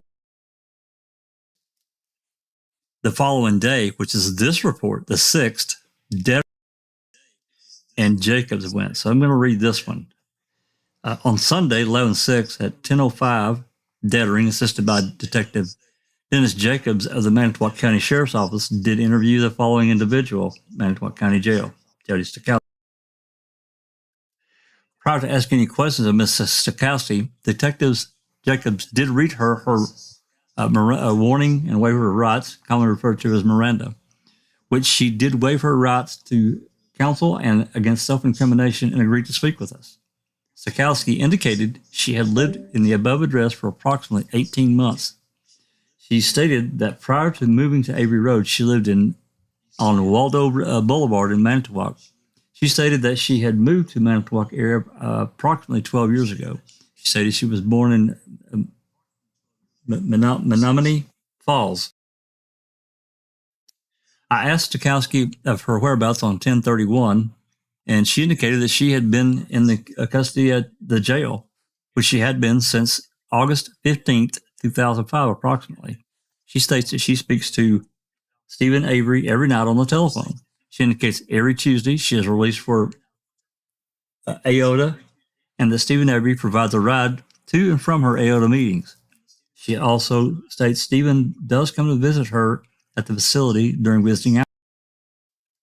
Stachowski states that they just normally have general conversation on most evenings. She states that Stephen did not come to visit on Sunday 11/5 and did not plan to, indicating he was going up north with his family. Asked Ms. Stachowski if she and Stephen had spoken about the missing girl. Stachowski indicated that the subject had arisen on Thursday 11/3/05. She stated that Stephen advised her that the TV people had talked to him on Thursday, I believe. She stated that on Friday at 1800 hours, Stephen mentioned that he was on the news and mentioned that the police had been out to speak with him. Stephen advised Jodi that during the conversation that she had with him on Friday p.m. that Bobby, Dassey, saw her, Teresa, after Stephen did. According to Ms. Stachowski, TV5 had advised Stephen Avery that the photographer, Teresa Halbach, apparently had an appointment after Stevens. Stachowski, meaning what they're talking about here is going to the zippers. That's what TV people had told Steve. That's interesting. Stachowski indicated that Stephen Avery believes that the police are setting him up. Stachowski indicated that she somehow agreed with this. She states that there are lots of ways into the yard, at least 4 that she is aware of. She believed that it would be easy for someone to plant the RAV4 listing to Ms. During a briefing, I had been advised that there were handcuffs and leg resistance located within Stephen's residence. When I broached the subject with Ms. Stachowski, her response was, "In our house? That they must be new." She had a similar response regarding leg restraint. Stachowski indicated that she was last at Avery Road address in mid-August. She indicated that the duct tape in the bedroom might have come from her painting and masking the bedroom off. She stated that she had painted virtually the entire trailer since moving in. She indicated that she and Stephen had discussed the possibility of using restraints during sex in the.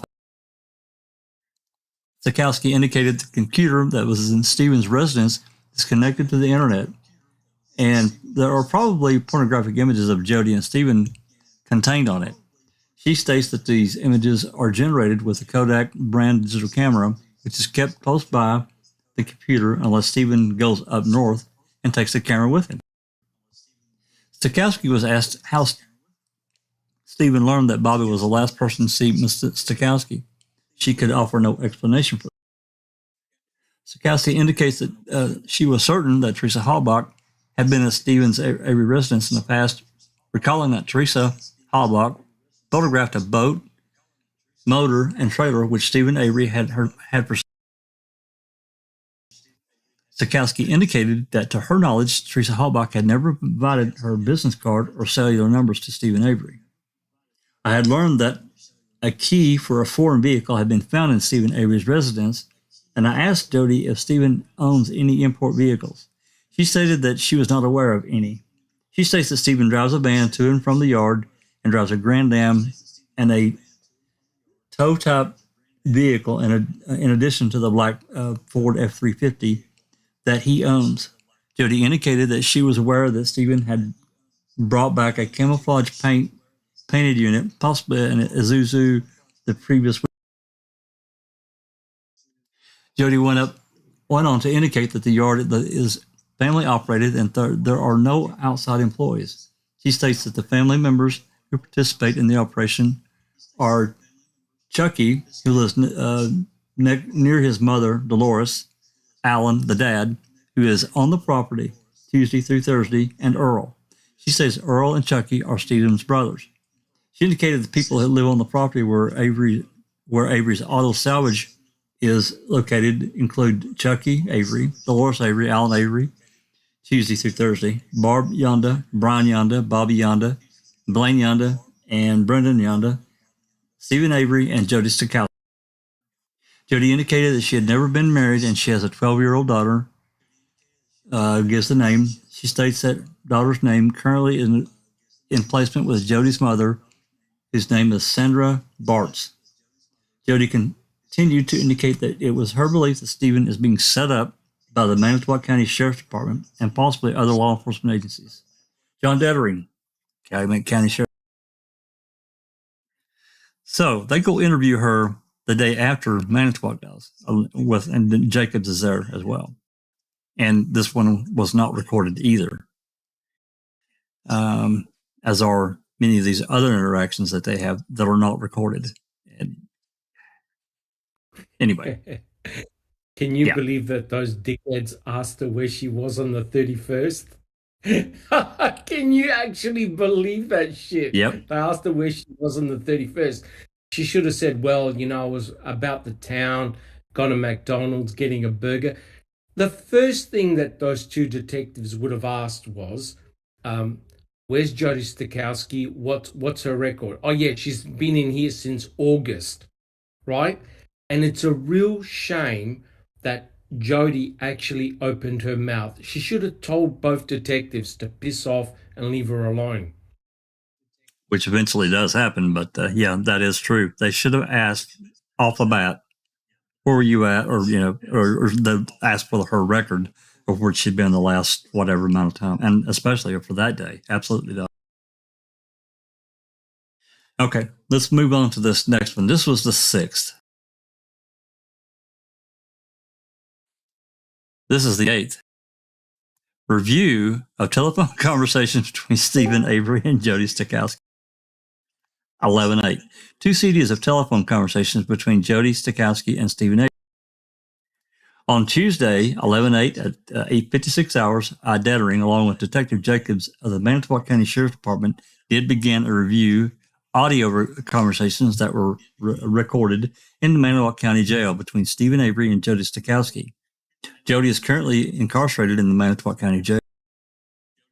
Jacobs and I did begin to review the calls placed between 10:30 and 11:04. These were calls placed to Stephen's home number. I subsequently did make a CD copy of these calls, 12 in number, at approximately 12 p.m. noon on 11/8. The CD can be found entered into the evidence regarding this matter.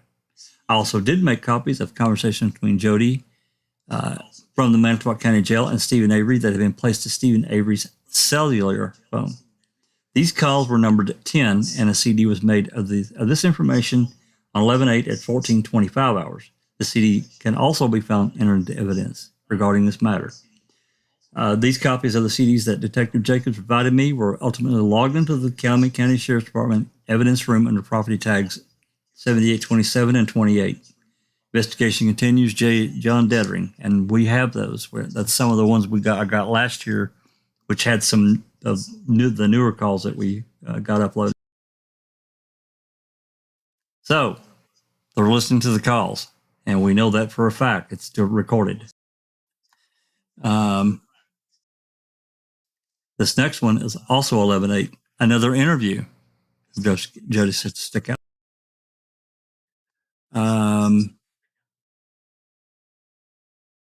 Doc, do you want to read this one? Doc may have had to step away.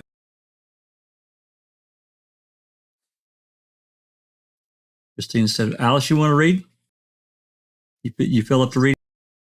I'm back. Okay. Sunshine, do you want to read this one? Yeah, I'll read it. Let's see.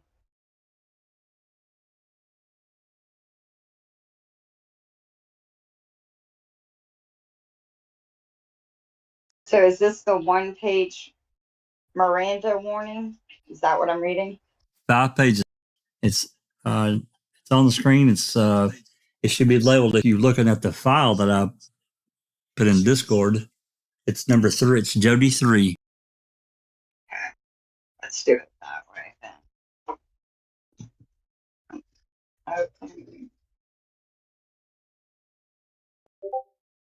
Okay.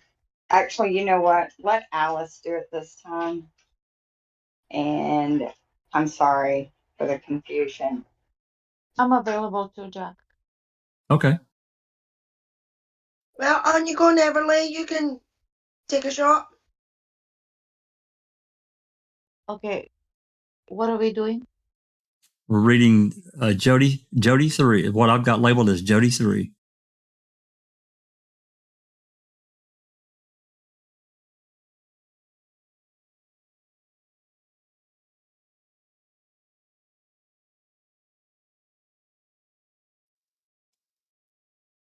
Do you have that one, Neverland? I had it.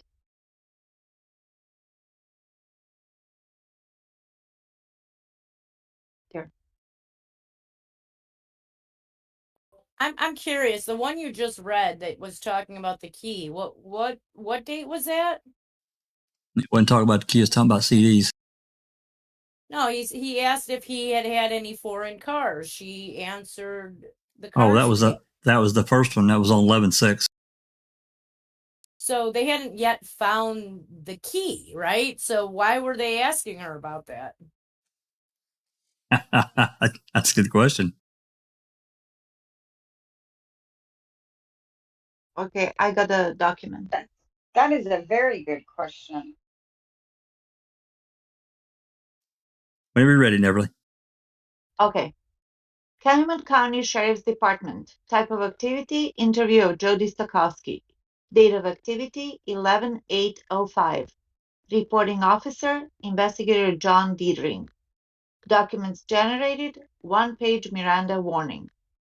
On Tuesday, 11/8/05, at 12:27 hours, Detective Jacobs of the Manitowoc Sheriff's Department assisted me, Diedring, in the interview of Jodi Stachowski previously mentioned in this report. Prior to asking any questions, Detective Jacobs did review Jodi's Miranda rights with her. She indicated she would waive those rights, but did state Stephen Avery's lawyers told her not to talk unless they were present. Jacobs did not know this on the Miranda waiver. I did follow up this statement and did get the understanding from her that she was speaking voluntarily, even though Stephen Avery's attorneys had told her not to speak with the law enforcement unless they were present. Jodi indicated her hobbies include watching NASCAR, fishing, snowmobiling, and ice fishing. She stated she also likes to go for rides and walk on the beach, as well as spend time up north. Jodi states she has in her past fished with Stephen and the Avery family. She states she will usually fish with Stephen, Chucky, Charles, and Stephen's nephews. She states the majority of the fishing is done in the Marinette County area. Jodi states she and Stephen will ride around and look for automobiles to purchase. She states this is how Stephen makes the majority of his income. She states Stephen will buy automobiles for very little money and resell them at a decent markup. Jodi indicates she no longer consumes beverages, as she is currently doing a period of incarceration in the Manitowoc County Jail for an OWI fifth offense. Fifth offense. She stated she was arrested for this offense on May 2004. Jodi states she moved in with Stephen Avery in June 2004. Jodi states both she and Stephen are clean freaks, and Jodi states she did all of the cleaning until she was incarcerated at the Manitowoc County Jail. Jodi indicated she almost always makes the bed when she arises. She states she is not sure whether Stephen would make the bed or not, as he always rises before she. She stated she was never been separated from Stephen since they began living together, even for an overnight, until approximately 8:15:05 when Jodi reported to jail. Jodi stated it is her job to clean the residence as long as she is home all day. She is unemployed. Jodi further indicates that her chores consist of cutting the grass, cleaning the pool, and doing laundry. She states Stephen can do his own laundry, but she would prefer him not to, as he will occasionally mix whites and colors. Jodi states last year was the only year she went snowmobiling with the family, and she stated this was predominantly done on the 140 to 160 acres the Avery family owns in Marinette County. She states Stephen and she did not avail themselves to any trails, staying strictly on the Avery property. She stated while they were in Marinette County, they would stay at Stephen's parents' two-story, four-bedroom home. Jodi went on to indicate that Alan Avery spends most of his time in Marinette County, coming back to the auto salvage business on Tuesday and then leaving again on Thursday. She indicates Alan is retired and Earl and Charles own the business. She stated Stephen helps out with the business a couple of hours a day. She states she has no idea as to how or if Stephen is paid. Jodi states when Stephen is not at work, he is in the garage working on vehicles or driving around looking for vehicles to buy. Jodi states anytime Stephen is not working, Stephen and Jodi are together. She states he will, on occasion, go with the family up north. However, they remain in cell phone contact during this time. Once again, Jodi indicated she has never had an overnight stay away from Stephen since she began living with him, other than during her incarceration. Jodi states Stephen has no friends that stop over at the property. She states the only visitors to Stephen's mobile home would be his sister Barbara and Barbara's children. She states Stephen has no friends over and will occasionally talk to a Tammy Ellen Yu, who calls for parts. She states to her knowledge Stephen has no other friends. Jodi stated Stephen never discussed growing up with her. Jodi indicated the pool on Stephen's property was purchased by Stephen and her and used by Barbara's kids once or twice. She stated Barbara ultimately bought a pool for her children and her children made use of the pool Barbara had purchased. She stated Stephen did not want to take the pool down as he's too lazy with anything except cars. She stated it would be Stephen's habit to leave a glass on the table or a plate on the table when he is done with it instead of moving it to the sink. Jodi indicates when Stephen is finished working, he will normally eat, talk with his mother, and then begin to work on cars. She was asked about Suzuki that was in Stephen's garage. She indicated she does not know where the vehicle was parked, but stated it does not run. She stated it was used up north on the land that Avery's owned. Jodi was asked about the snowmobile in the garage. She stated the snowmobile she is aware of is old, and it is parked against the wall closest to Stephen's sister Barbara's residence. She stated that this snowmobile is covered with things and she does not know if it's operational. I mentioned there is a newer snowmobile in the area, and Jodi stated this snowmobile came from the Avery property in Marinette County. I asked her why Stephen would bring it to his garage, and Jodi stated probably to get it ready for snowmobiling. Jodi indicated Charles and Earl fish, but she's unsure where they do their fishing at this vicinity. Jodi stated Charles and Earl used to drink, but they do not drink now. She states Barbara does not consume intoxicants either, nor does Stephen. Jodi indicates Charles has two daughters that live with his ex-wife and also had a son by the name of Corey, who is deceased as a result of a traffic crash. Jodi indicates that as far as she knows, there are no family problems between Stephen's brothers and sister. Jodi went to indicate if Stephen was going to do something to someone, it would be to her, as no one would miss me. Jodi went on to indicate she and Stephen have had arguments and Stephen had gotten arrested at one point. She stated the cause of this arrest was him throwing things and she got scared of his temper. She denies ever having Stephen being physically abusive towards her. Jodi did indicate that Barbara Yanda's ex-husband is now married to Stephen Avery's ex-wife. She stated their names are Peter and Lori Dassey, and they live in the Two Rivers area. Jodi was asked if there are any specific jobs that any of the brothers perform. She stated all of the guys do all the work and there are no assignments necessarily. She stated the crusher is rented about 1 time per year, and she states she has no idea who this is rented from or when. She stated the crusher was not there when she reported to jail.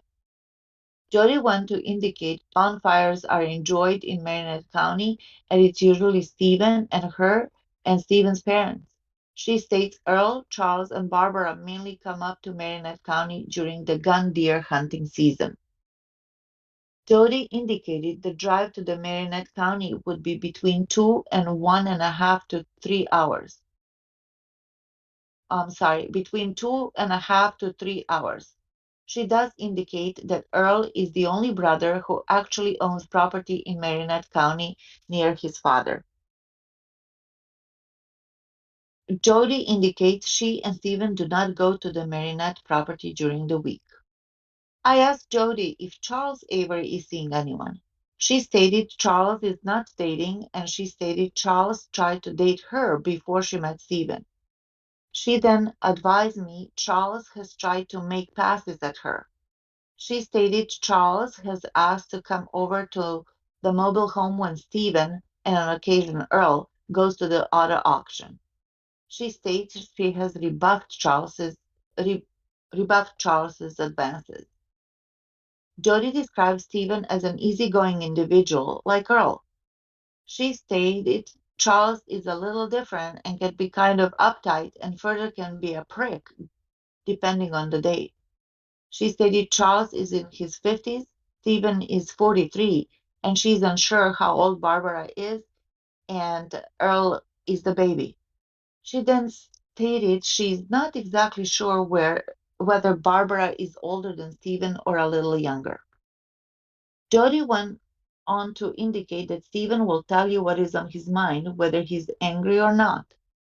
Jodi states unless they're only going to a gas station in Michigan or to the salvage yard, Stephen always locks his doors. She stated there is usually someone home next door to watch the comings and goings at Stephen's mobile home. Jodi indicated Stephen's mother and the mobile home owner, Rolly Johnson, have keys to the mobile home and no one else. She stated on occasion Rolly Johnson would come up to the mobile home Stephen lives in to get away from his house. She stated on one occasion Rolly came up and stayed for a couple of hours and actually came into the house to get an item and then subsequently left. Jodi was asked about any sort of bondage that might go on. She stated she and Stephen have experimented with bondage several times. She stated she has tied Stephen and he has tied her. She stated usually they only restrain one another by the arms. She stated that in one incident, Stephen did actually tie her by the legs, but her ankle hurt too much and they stopped. She states they will always leave the restraints loose enough for them to slip out of it. She stated there have never been any attempts on either one of their parts at asphyxia, choking. She states they will have sex every day and sometimes they will have sex 5 times a day. She states this consists of penile vaginal intercourse. She states they have had sex in the house, in the pool, and one time on the deck of the residence. She denies having any sort of fantasy role-playing by either her or Stephen. Jodi indicated she had suggested to Stephen and that Stephen ripped off her clothes, but he declined to do that. Jodi indicates she knows Stephen has sexually explicit photos of his ex-wife, but indicated those photographs do not bother Jodi. Jodi indicated Stephen has owned lots of cars since she has known him. She states he will buy a unit for not much money and then sell it for a little more money, and this is how he supplemented his income once again. My interview with Jodi Stachowski terminated at 14:14 hours. Investigation continues. Investigator John Dietering, Calumet County Sheriff's Department. Thank you, everyone. Yeah, again, yeah. So, You know, we started the 5th. We move on to the 6th, another interview. We want the 5th by Bessler and the other officer. I can't remember their names. Doesn't matter. Move on to the 6th. We don't know of anything on the 7th. Now here they are on the 8th, interviewing her again. A little bit more information and, you know, getting even personal into their sex life, which, you know, this time on the 8th, we are at 14 hours. I don't remember exactly when they found the key, but this time they've already been, they found the RAV. They've called in the dogs. They're at Cuss Road. Well, and according to the 6th, they found the key in Stevens Avery's residence on the 6th. Well, they did. There is a mention of another set of keys. I don't remember what is on that set of 2003 keys. If it's a foreign car or not, I don't remember. But I don't know if that's what they're talking. A loan key on the bar, if I remember right, too. But like, I mean, it's a junkyard. Why wouldn't they have foreign keys all over? Thousands of keys everywhere. Absolutely agree. And he sold cars. That too. That was his hustle. You know what I mean? He would buy cars, fix them, and sell them. I mean, right. I don't know. I find this questioning. Do we have an audio or a video of this interview? No, there was no audio taken. I want to know. Oh, sorry. No, I was going to say the one on the 6th that the Deadring did, and this one here. From what I was told, there is no audio recording, and I found that really, really suspect. As we're going to find out even more as we move on. Go ahead. It's clear that he's listening to the question. It's clear he is replaying their conversation. Yes. And writing down what he wants to include in his report. That's right. And to me, that's how it reads, right? That's right. And I want to know what sort of questions were to elicit the bondage, because this is a narrative, right? This is the narrative they feed Brendan. She was restrained. So they found the handcuffs, and now they're going to try and tie them to Teresa. Now, that's right. That's what I thought. Yeah. Does the timing and the dates all work out, though? Do you mean, is this where Kratz got his ideas from on it? Well, go ahead, Chris.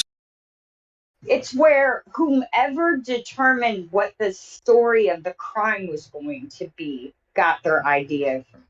Was it Kratz? A lot of people think so. I don't. Right. Yeah, I think it was someone other than him. It was probably Fallon or Don. Both of them are a lot smarter than Kratz. Yeah, but he's scuzzy. He's scuzzy as hell, though, out of his playbook. He's right? Scuzzy, and Kratz is the sick one in the bunch. The other ones are serpents, don't get me wrong. But Kratz, remember, he had a special room in his house. I believe that it was in the basement that nobody could go in. Not his son, nobody. And that was his playroom, right? So we don't know. We don't know if it was in his house. He had a video that was for these hidden bookcase rooms that could go down into a room or into any room. It was like a hidden room. It was just a video he had saved on his playlist. I don't know if he actually had a room like that.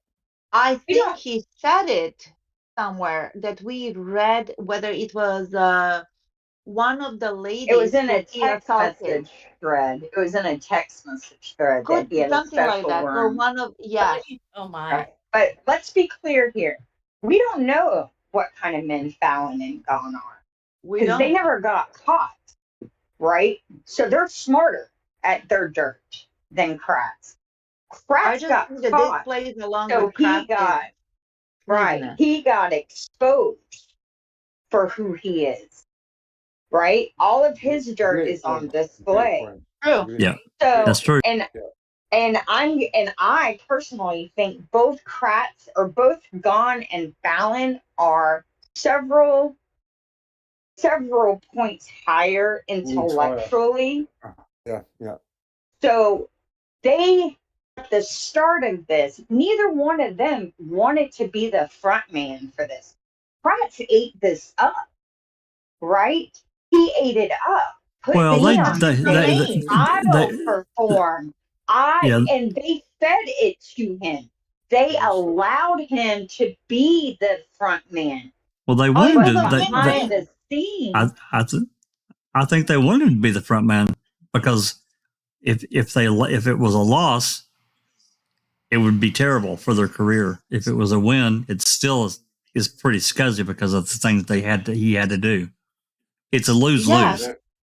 I think it's a win-win for them, because Kratz also wanted to be the guy, with the biggest case in Wisconsin or whatever. So I agree with you that they are wiser. Gunn and Fallon are wiser than Kratz. I think that, right.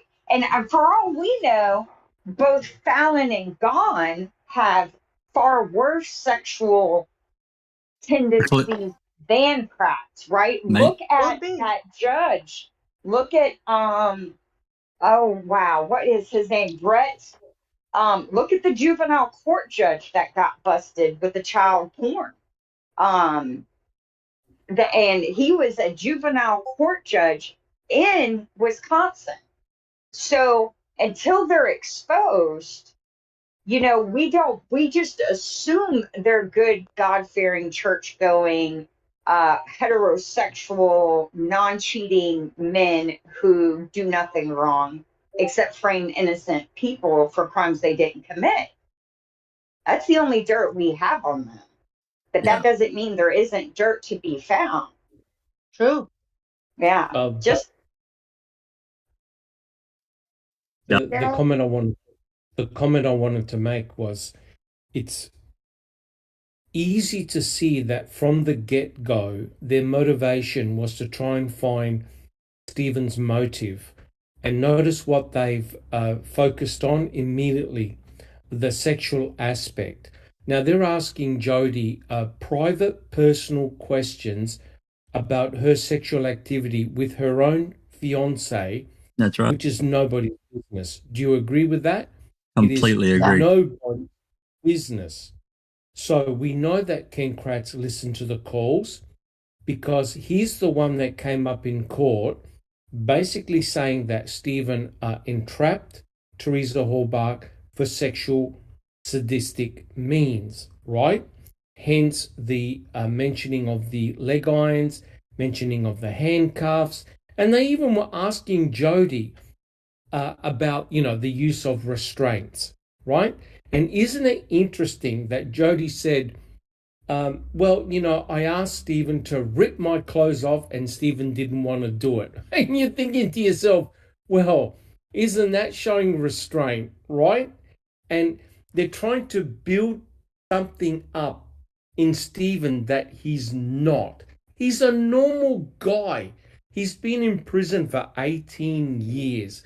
He has a willing sexual partner, and they're doing what they do naturally. They're now trying to turn that into something nefarious, that Stephen cannot control himself sexually, right? And think about it. What did Mr. Kratz admit that he's addicted to? Sex. He is the last freaking prosecutor to be involved in such a salacious case like this, because I reckon he's projecting his own thoughts through Stephen, if you know what I mean. And yes, I totally agree. And to add to that, Dr. Silkman, remember during the March press conference when Kratz went into grave detail to describe how everything happened, the murder, mutilation, sexual components, and everything else. And he said, sweaty Uncle Stephen encouraged Brandon to have sex with Teresa, and then he said, that's how you do it. And then forward a couple of years after, when we all got addicted to this case, obsessed and possessed, There was the report, the official complaint report from one of the victims of Kratz's, who she said, I think her initials are SVD, something like that, Stephanie something. SVG. Yeah. And she said that he held her arms behind her back while she was performing something to him, and he said, that's how you do it, bitch. And I was like, oh my God, this is word by word what he said in the presser. That's why I believe that Kratz was the one who was also stupid and risky. Remember, Kratz likes risky things. The riskier, the better. He was the one who had the balls to say all these things in the press conference, which was totally unethical and unnecessary, to be honest. So I think that's why I think Kratz was driving all of this. Well, don't forget also the interview that we have where Jodi, this was in September of 2006. And remember, guys, Fassbender and Weir were trying to get her to talk about the being the bondage stuff, and she said, "Oh yeah, we did it, but I could pull my hands and feet out." Yes, she said it in this report too. Yeah, exactly. And this was that's right. In fact, I think on the leg irons there was actually a release button.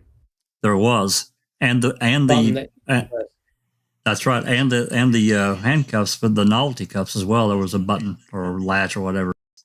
Get right out of it. Correct. These are not hardcore restraints. No. Yeah. I want to know which picture is of the picture of the keychain handcuffs, because if you take that right, it might actually look like a regular pair of handcuffs. Well, we know that there were other items found. There were other. Well, there were other items that weren't found in Stephen's residence. Remember? Oh, that's the fuzzy cuffs. Those were at Barb's. Yep. That's right. So whatever. Again, it doesn't matter as long as somebody's willing to do those kinds of things. That's their personal business. They're not hurting anyone. And she said that she wanted to do that herself. So it's not like he was just after her. She said once or 5 times a day. Who cares? If she wants to do it, hey, more power to them. That's right. And also she described him as a mild-mannered guy, easygoing, like Earl, where Chuck was more jerky, could be a prick, and he came over when Earl and Stephen were not around. How come they didn't latch onto Chuck? I also find the comment she made about asking him if he wanted to rip her clothes off and him declining to do so. I find that a very reasonable response from someone who spent 2 decades nearly in prison for sexual assault. He probably has thought about and heard and seen things in prison that other prisoners who are rightfully convicted have done to women. And I think it really kind of changed his outlook on things that he may have not taken that way prior to his false imprisonment for a crime he didn't commit. And I think that he wanted to make sure he never in any way did anything that could be construed as such. Devious, yes. Well, as a younger man, he may not have even thought that through at all. To him, it just didn't click of how offensive that could be to someone. Exactly what Jodi asked him to do, rip my clothes off. Come on, let's do it. He's like, no, I don't do that, because he probably turns him off. He very well may. Yeah, because of that stuff that happened with Penny. Also, we heard in the calls that Stephen wanted to do the right thing. He didn't want to mess with the bills when she said, "Oh, we can just leave it to, to go to collections and then we can make payments." And he goes, "No, no, no, I don't want to do that." Right. So, I don't want no bills hanging over my head. I just want to pay it. yeah, that's what he said. No. Yes. And He wants yeah, to do and the right thing.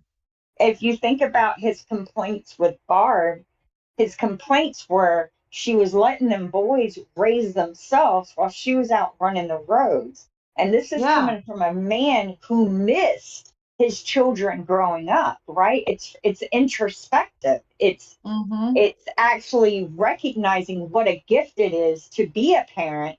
And she's not even capable. She's more worried about excuse my French. In his opinion, she's more worried about chasing men than raising her children. Whereas he, from experience, knows that they grow up fast. And if you don't take the time, it'll be gone before you know it. And Well, frustrating. Not only that, he also saw that those boys are running amok. Yeah. That's right. And they needed some restraining and some guidance and structure and, ramifications and so forth. And that she wasn't there. Yeah. And plus being being a guy, he definitely knows all the things teenage boys left alone will get into, right? Because they were surely doing it running around that junkyard, and now here's Barb's kids doing the same. Yeah, I think Stephen Avery has been made out to be this big, worthless piece of shit guy. Well, and that was part of what they were doing right here. This report we just read, the last three we've just read. Vilifying him. Yeah. And the longer I spend on this case, the more I'm coming to realize Stephen Avery isn't much different than any ordinary guy. He just got screwed royally by some evil people. Well, he did some stupid shit. Hard-headed. Yeah, but we all did. We all did. He got caught. That's all. I ain't gonna sit here and pretend I'm a saint. I ain't never done nothing bad in my life. I know I ran wild. Of course not. Right? Okay. Did I burn a cat? No. But did I do some bad stuff that some people might try and act like it was me burning a cat? To make me look bad? Yeah. People in the country, we're bored. I think that statute of limitations is up. So I'll share a story about what country folk do for fun. It'll be quick. So we like to egg things, okay? We're surrounded by chicken farms. So me and some teenage friends, I was like 15, I think, we stole my mom's car. Then we drove it 40 minutes to a chicken farm, three chicken farms away because we didn't want the car to be recognized. We thought we were being smart. And my two friends went and stole like 15 flats of eggs out of this chicken house. Oh my God. Okay. We put them in the car. How we didn't break and ruin the smell in that car, I don't know. We were drunk. Drove it down the road, parked it, thinking we're being incognito. We hit it. And then we go out in the woods, circle around, and we get up to the highway. And then we start throwing eggs at cars. Oh my God. Not 10 minutes later, my friend, I'm going to leave her nameless because I ain't going to put her out there like that. My friend hits a friggin' state trooper. Okay. He hits his lights. Yeah. He hits his lights and starts chasing after us. So we're running full force through the woods, trying to not go to jail. My mom, if my mom had known, I'd taken her car. We're running. I see a hole. I say, hole, jump. And she didn't hear it. And she falls in it, sprains her ankle. I don't know how we didn't go to jail. I don't know. I mean, that's like throwing a deadly missile at a law enforcement officer. They could charge you like that. Sure. If they wanted to. Nowadays, yeah. Yeah. So, no one's perfect. We all got past. Sure. Stevens has just been exposed and exaggerated to the point where they want us to think he's Jeffrey Dahmer's long lost cousin. Yeah. And I think that's Gregory personally. All right. Interesting stuff. Good conversation, guys. Good story too, Christine. That's crazy. I did some shit too, but that's for another time. Sometimes there's wisdom in keeping quiet. I haven't mastered that yet. Oh, I've got a few stories too, but like I said, that's for a different time. Anyway, let's move on this March with Jodi. So this next one I pulled up, this is on the 9th, the next day. And this is a recorded conversation between Jodi and Stephen, 11/9. On Wednesday, 11/9 at 8:51, I, Deadering, did receive a CD that Detective Jacobs made in the Sheriff's Department. He stated the information on the CD consisted of telephone calls placed from Manitowoc County Jail, where Jodi Stachowski is being housed, to the cellular phone of Stephen Avery. He stated these were calls that took place on 11/8/05. This one's not numbered. I'm going to say we have these calls. Yeah, I'm going to say we have all these calls. But the other two, we definitely, the 78, 27, and 28, we've definitely got.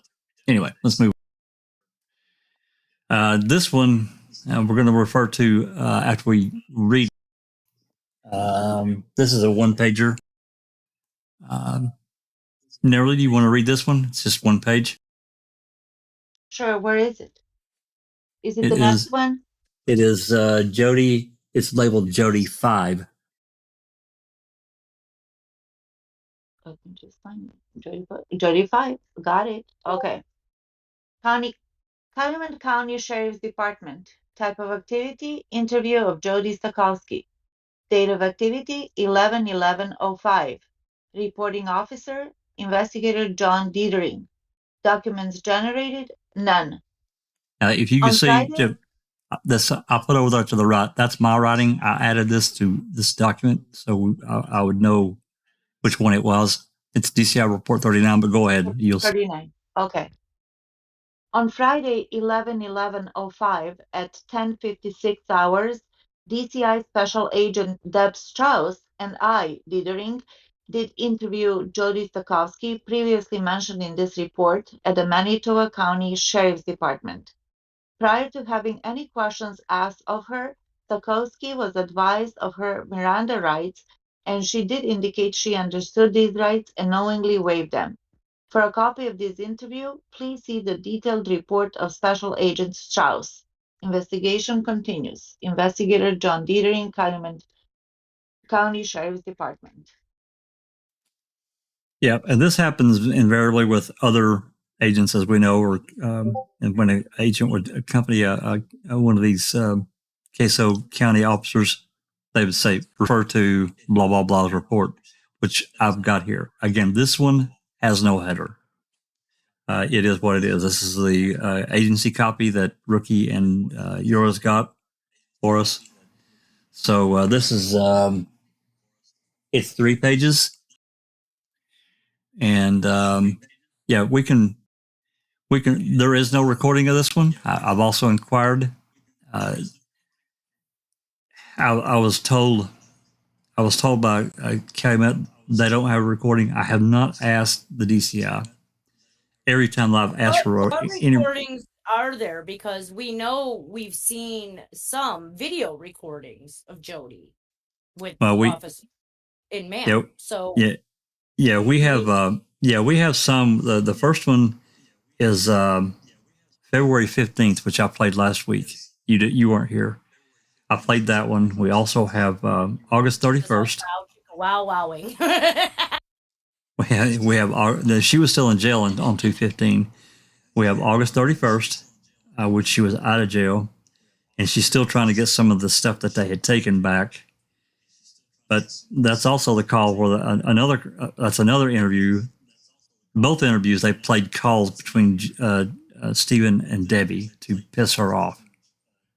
Okay. And she wasn't in prison on those, or she was?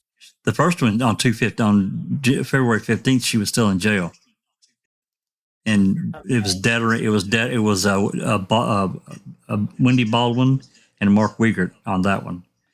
The August 31st one, it was Wiegert by himself with her, playing more calls for her to continue to piss her off, try to make her mad. They were continuing to try to flip her. And then there are two recordings in September to do because she wasn't there on the 31st. I know. For her to say anything that would incriminate Stephen, other than maybe saying, "Oh, he was a sexual deviant." But even that wouldn't have gotten him anywhere because there was no proof of any rape or anything anyway. And she told him that, it wasn't like that. There was two interviews in September that we have audio recordings, and then a third one the last one is in October of 2006. So we have some, but many of these we do not have. And they say that there's not. I've not asked the DCI for anything on DCI 39. I'm not sure if that's why the header's gone off of this one, because they typically list anything that gets turned in recording in the header, but there is nothing for this one. So I guess in a way she's kind of an alibi witness in a sense, because she did talk to him twice on the 31st. But that's it. I mean, from jail. So it's like a lot of wasted man hours on this witness. It's a huge amount. Other things like looking into other people that were out of prison. But they wanted to turn her. Right. This is the fifth, and we're still. This is on the 11th of November, so we're still really early in this investigation, and they're already after her numerous times, and spent hours on it. And at this point, he hadn't been arrested until, what is this, the 9th? We're on the 9th, right? No, this is the 11th, so he's already arrested. But they've talked to her how many times before he was even arrested? Before Bones were even? 5 times they talked to her. By the 8th, I think. Yeah, 5th, the 6th, the 7th, the 8th, and then the last one we just read was a receipt of recording. So and did they talk to her before the 5th? Because they're using what she said basically about Stephen said that Bobby was there, or Bobby saw her leave, or whatever. Bobby was the last to see her, whatever he says to her, that they use that against basically Bobby on the 5th. Wasn't it the 5th, his first interview? The 5th was the first interview that we have notice of. No, we do not know what Bessler and them, the other officer, discussed with her. There's no report. So we don't know what was said, and we don't know if there was any. It doesn't appear that there was any discussion prior, but we don't know that because we don't have that report to refer to. These officers from Manitowoc just opted out of writing reports at all. It seems more likely that they wrote the reports and they opted out of including them in the actual report. Like, let's shred this one. Yeah, because you would definitely think there would be some kind of report written. They went and did an activity in the case. So, but we don't have it. So, but this one, we are at the 11th, and this is at least the 5th time that they've talked to her in a week, basically. So, Neville, you want to read this one? Sure.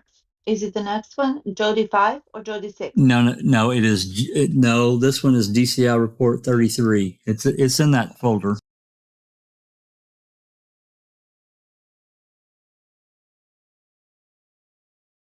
If you're looking at that folder to get the other files, it's in there. I'm looking.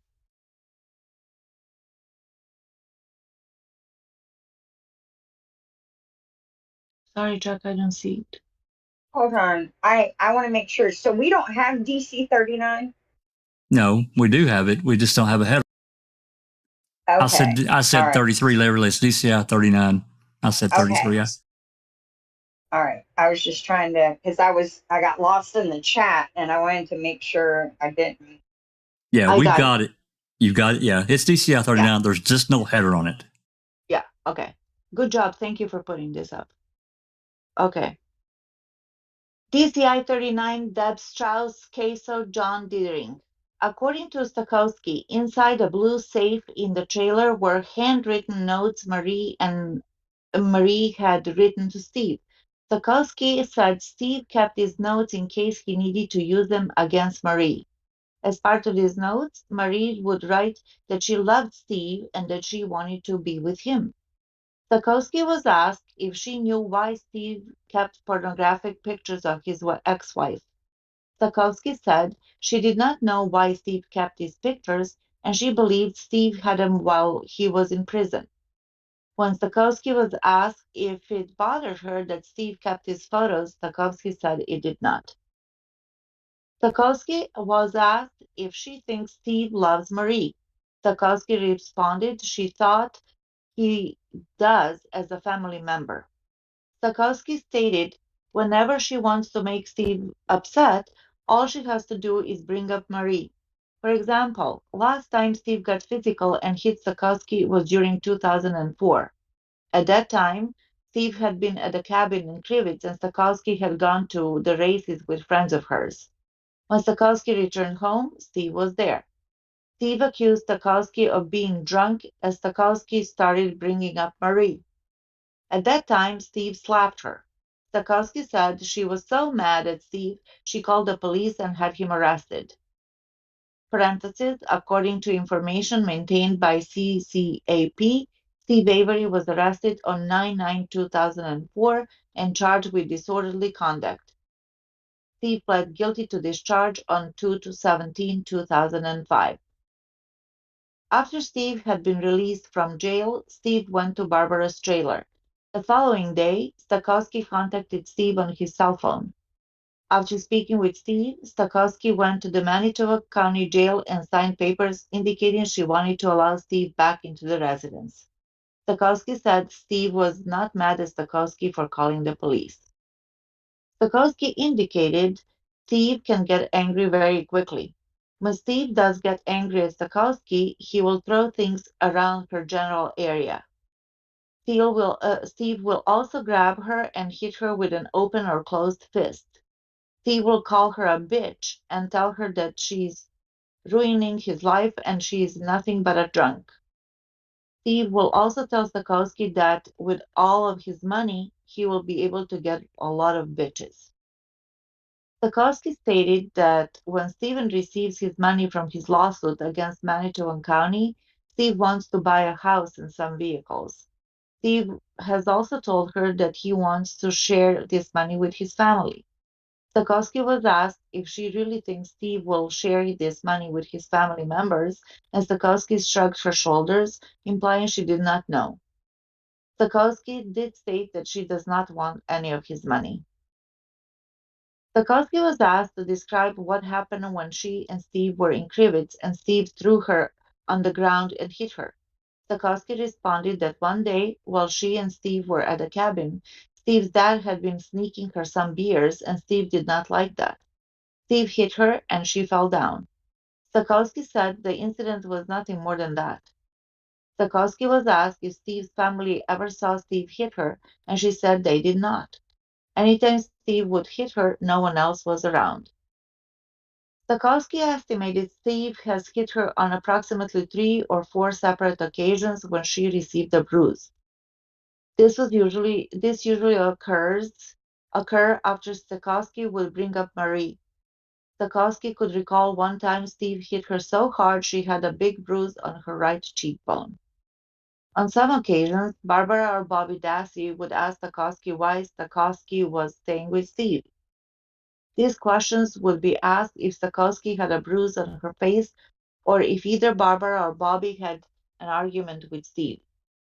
Stachowski stated Steve never made her have sex with him when she did not want to. Stachowski acknowledged it was not uncommon for her and Steve to have sex on an average of 3 to 5 times a day. Stachowski was asked if Steve ever forced her to have sex with anyone else, and Stachowski again said he did not. Stachowski did not think Steve's family would cover for him if they thought he has killed Halbach. However, Steve kept her pretty insulated from the rest of the family, so she could only speculate on what they may do. Stachowski was asked if she ever heard Avery family talk about their views of the police? Stachowski said she did not. Stachowski knew of 4 vehicles that Steve had placed in Auto Trader magazine. The first vehicle was a 1986 or 1987 Monte Carlo that Steve was trying to sell for between $1,400 and $1,700. The second vehicle was a Porsche that belonged to Barbara. The third vehicle was the red and black Blazer that is currently on the Avery property, and the fourth was a boat motor and trailer that Steve was trying to sell for approximately $400. Stachowski was asked what she thought Steve's reaction would be if she would have left him when she was planning on doing so. Stachowski said she was afraid if she left Steve, he would come looking for her to make her come back or he would hurt her. Stachowski was asked how he would try to get her to come back, and Stachowski said he would promise her things and tell her he would change. Stachowski was then asked what she thought he would do if he was going to hurt her, and Stachowski indicated he would hit her. Stachowski was asked if she thought Steve would be happy living without a female in his house. Stachowski said she thought so. Stachowski was asked if she thought Steve loved her. After some thought, Stachowski said she thinks he loves her in his own way. Stachowski was asked if she thought Steve would cry if she left him, and Stachowski said she did not know. Stachowski was asked if Steve would miss his emotional attachments to her or if he would miss their sexual relationship more. Stachowski said she did not know. Stachowski did state that she has seen Steve cry on one occasion. Even though Stachowski could not be sure why he was crying, Stachowski believes it has something to do with Marie. Stachowski said in either June or July 2004, Steve came home from Krivitz and started crying. When Stachowski asked what was wrong, Steve responded he wanted to kill himself. Stachowski had no additional information, and the interview concluded at approximately 12:48 p.m. I'm just going to tell you guys, many things that were said in there does not sound like anything I've heard from Stevie. That's just me. And we don't have a recording of the interview, so Josh could have put down whatever the hell she wanted. She also said in her last interview that Steven threw things at her, but has never physically abused her. And now all of a sudden she's physically being abused by being slapped with an open and closed fist. And she said in her first interview, the first one we have on the 6th, that Steven never hit her. Yeah. And there's a phone call between her and Steven where she again says he never put his hands on her. Go ahead. She probably said that, and like she did accuse him of that. He did get arrested at some point, and what was it, 2004 or something? Yes. But they had seen no marks on her or nothing. Remember? So, and that story changed too. Then it was like he was choking her and blah blah blah blah blah. And, so when she woke back up, yeah. Also, I have a feeling we're missing more than just the header of that interview. I find it very difficult to believe the very first question was something to do with a blue safe. And do we have any photographs of this quote safe? Has anyone ever seen it? I don't think so. I don't. There might be. There might be a photo of the safe. Letters that are in the safe from Marie. Yeah, we've never seen those, and the last that I heard was that Dolores had those letters put away. But again, I wonder if this safe was not. I wonder if the safe wasn't in that abandoned trailer. I don't know what's making me think that. I don't know. I know that they had a safe in the office, and there might be a photo of that, but I remember they called in people to drill it, and they basically destroyed that safe to get into it. But I don't remember. I thought it was mom about the safe in the office where the letters are. So I would think that it was that safe. But did they ever find the letters in there? Not that I'm aware of. If they did, it's not in any report that I ever remember seeing. if they did, they didn't sell the stories, so they were kept from the public. Maybe they're remember, like, wasn't that originally given over to Calumet County to investigate, like, when that happened because of the conflict of interest with the lawsuit? They gave that case to and then Calumet during this case wanted to reopen it, which then you have Baldwin all trying to talk to Marie. That's right. That's and then right. they transferred it to Green Bay. So it's a possibility those letters have been transferred as well into that case instead of this case. Except that it is written more than once that Candy claimed to have, what did she claim to have? Letters, photographs, and a diary. And then when she was asked to produce them, she's like, "Oh, I can't." Yeah, that's right. They came to her house to get them, and then she suddenly never had them. So worried about Ma Avery knowing about it. Like, why was she so worried about Ma Avery knowing about this stuff? Because good question. It was a lie. Here's a thought, y'all. Here's a thought. Let's say the only time Jodi ever saw Stephen cry, it was over Marie, and Stephen and Marie weren't lovers. What would Marie have said to him? And this is all hypothetical. What could Marie have said to him that would have him upset enough to cry?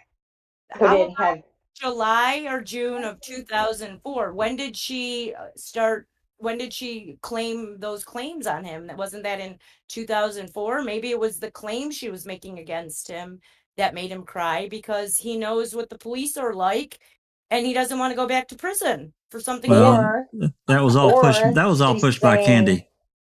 Or she's saying to him, my dad, being Earl, his brother, is doing things to her that are inappropriate, and she can't wait to leave that house.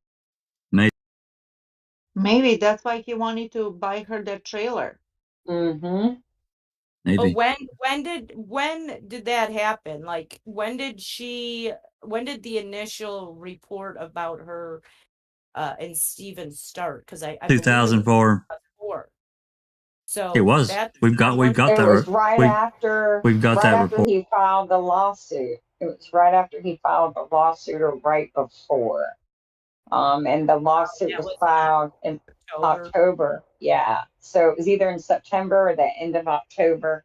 All of a sudden there were allegations that Stephen, sexually assaulting a woman. Shocker.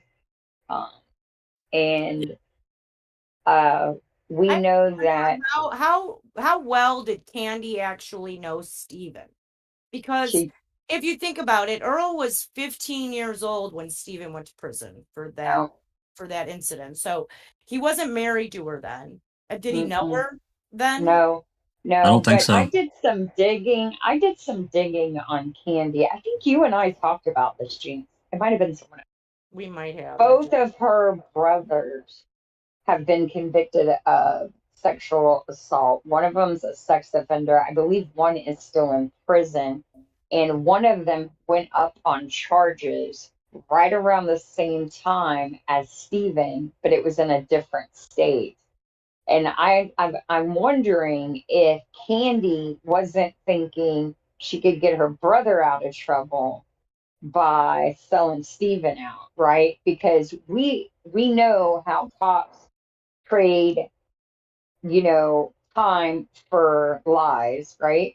Right. So, or did she just get the idea of pinning a sexual assault on Stephen to, because of what her brothers did, and she was just absolutely ate up with envy that he was going to become a millionaire, and she just couldn't stand herself, and she was just another Sandra Morris. Well, Stephen said that she wasn't going to get a dime. I have seen records from Earl's past. I don't know who had them, but they were shared with me at one point. And he does have a record of sexually assaulting his daughters. Oh, we got them. Oh, yeah. God, that was awful. Because they took them away from Earl for a while, and they were living with the aunt. I think she talks about it in one of the interviews that she's doing with Baldwin, how she lived with her aunt for a while because of that. So know that Earl has a history of with these girls as it is. And then you have the videos, and you know that it's something that continued because you have after Stephen and Brendan's conviction, Candy, for whatever reason, turning him in, bringing that video in. She has the evidence this time. That was in what, 2012? But she says, oh, wait, don't arrest him until after my daughter gets married and we go on vacation.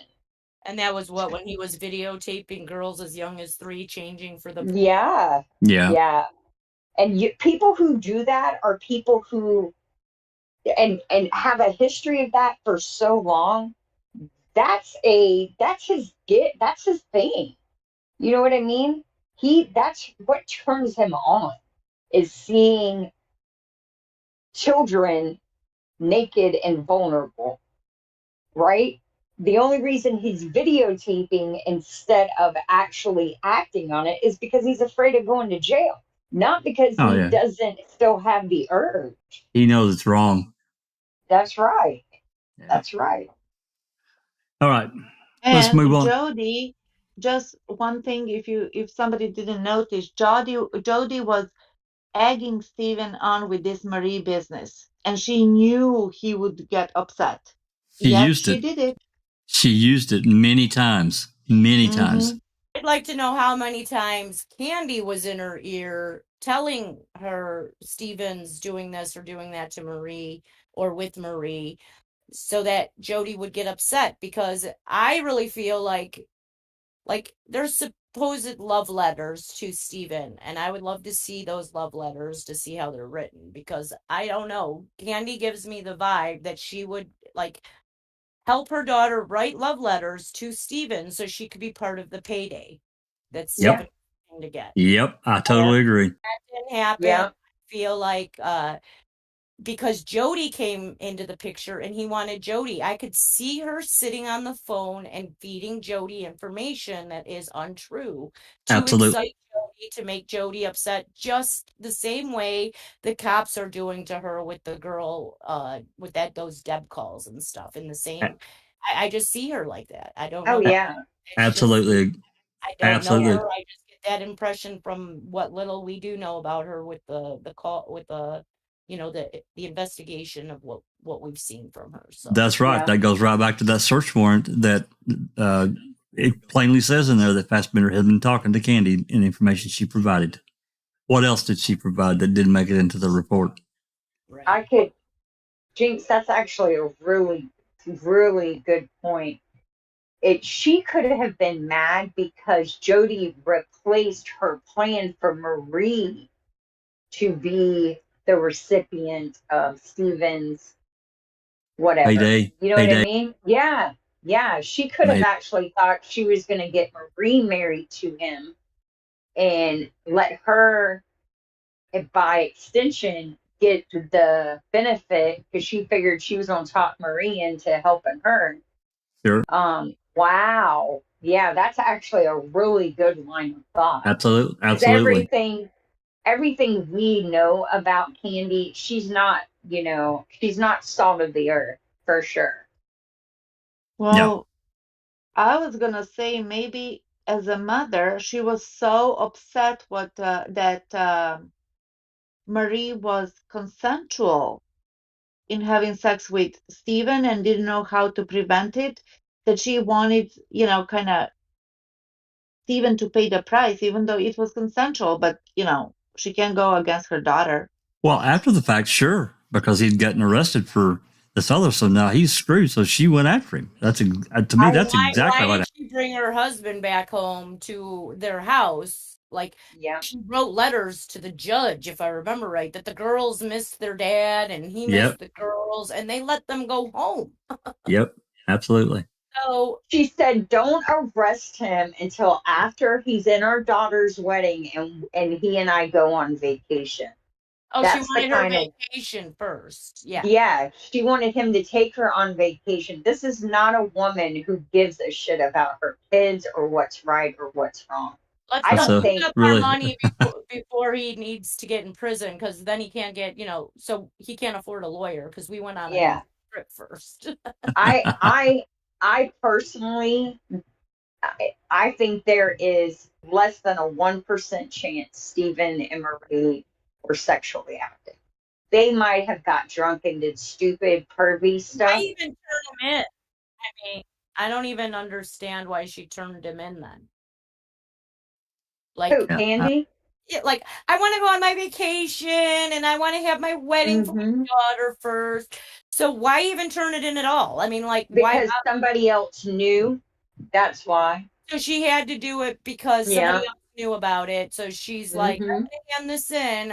I know he's been doing. He may have been doing this for a long time. all self-serving. Turned her head towards it, and then when somebody else found out about it, now she's got to play the good guy and turn her own, but not until and act disgusted. Yeah. That's the kind of woman that I see her as. She's not. Yeah. She was. Because I'm going to tell you right now, if I caught someone that I was married to videotaping a child in my house, I would be beating them in the head out the door on the phone with the law saying, come get them before I kill them. That's right. I mean, that's the natural reaction. Yep. We're going back on track. Back to Jodi. Definitely got a lot to talk about with Candy, though. I have a real problem with her. Huge problem. And everything that you guys have talked about to me, that spells out self-serving. Every bit of that, right? Which is just horrible. It is. Absolutely disgusting. Well, and there's even further evidence of that. And if those that have listened to the Brendan calls of the way she treated what happened there, that's a whole other story as well. But anyway, moving on. Just one thing. We've talked about this before. We touched on it. Is there something in the water in Wisconsin that just make these people not give a crap about anyone other than themselves? How is it such a prevailing mindset? It's too much beer. Definitely a lot of beer. Long winters. That's right. That's what I think it is, Neverly. I think it's because it's so cold there. They can't get out and interact with others. So you're cooped up in your own head. I'm going to tell you. That's not true. He was getting his snowmobile ready for snowmobiling. What I'm going to tell you. I'd heard of cabin fever in my life until we moved to Michigan. It is a thing, because that is true. Because by the time really kind of October-ish, November rolls around until sometime in April or May, it's cloudy more than it's clear. It's just the way it is. It is overcast all the time. It's crazy.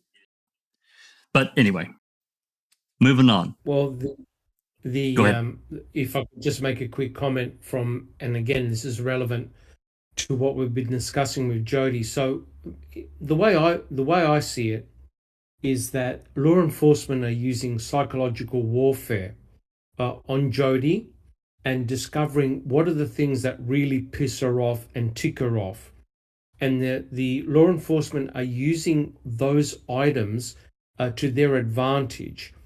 Basically, what they want to do is to make Jodi somehow spill the beans, right? They clearly want her upset. They want her furious. They want her to turn against Stephen. Remember, the whole idea, in my opinion, is to isolate Stephen, right? Absolutely. And listening to what the panel has been discussing. The big thing here that we must remember is that the money that Stephen was going to get was a game changer for everyone on the Avery salvage yard.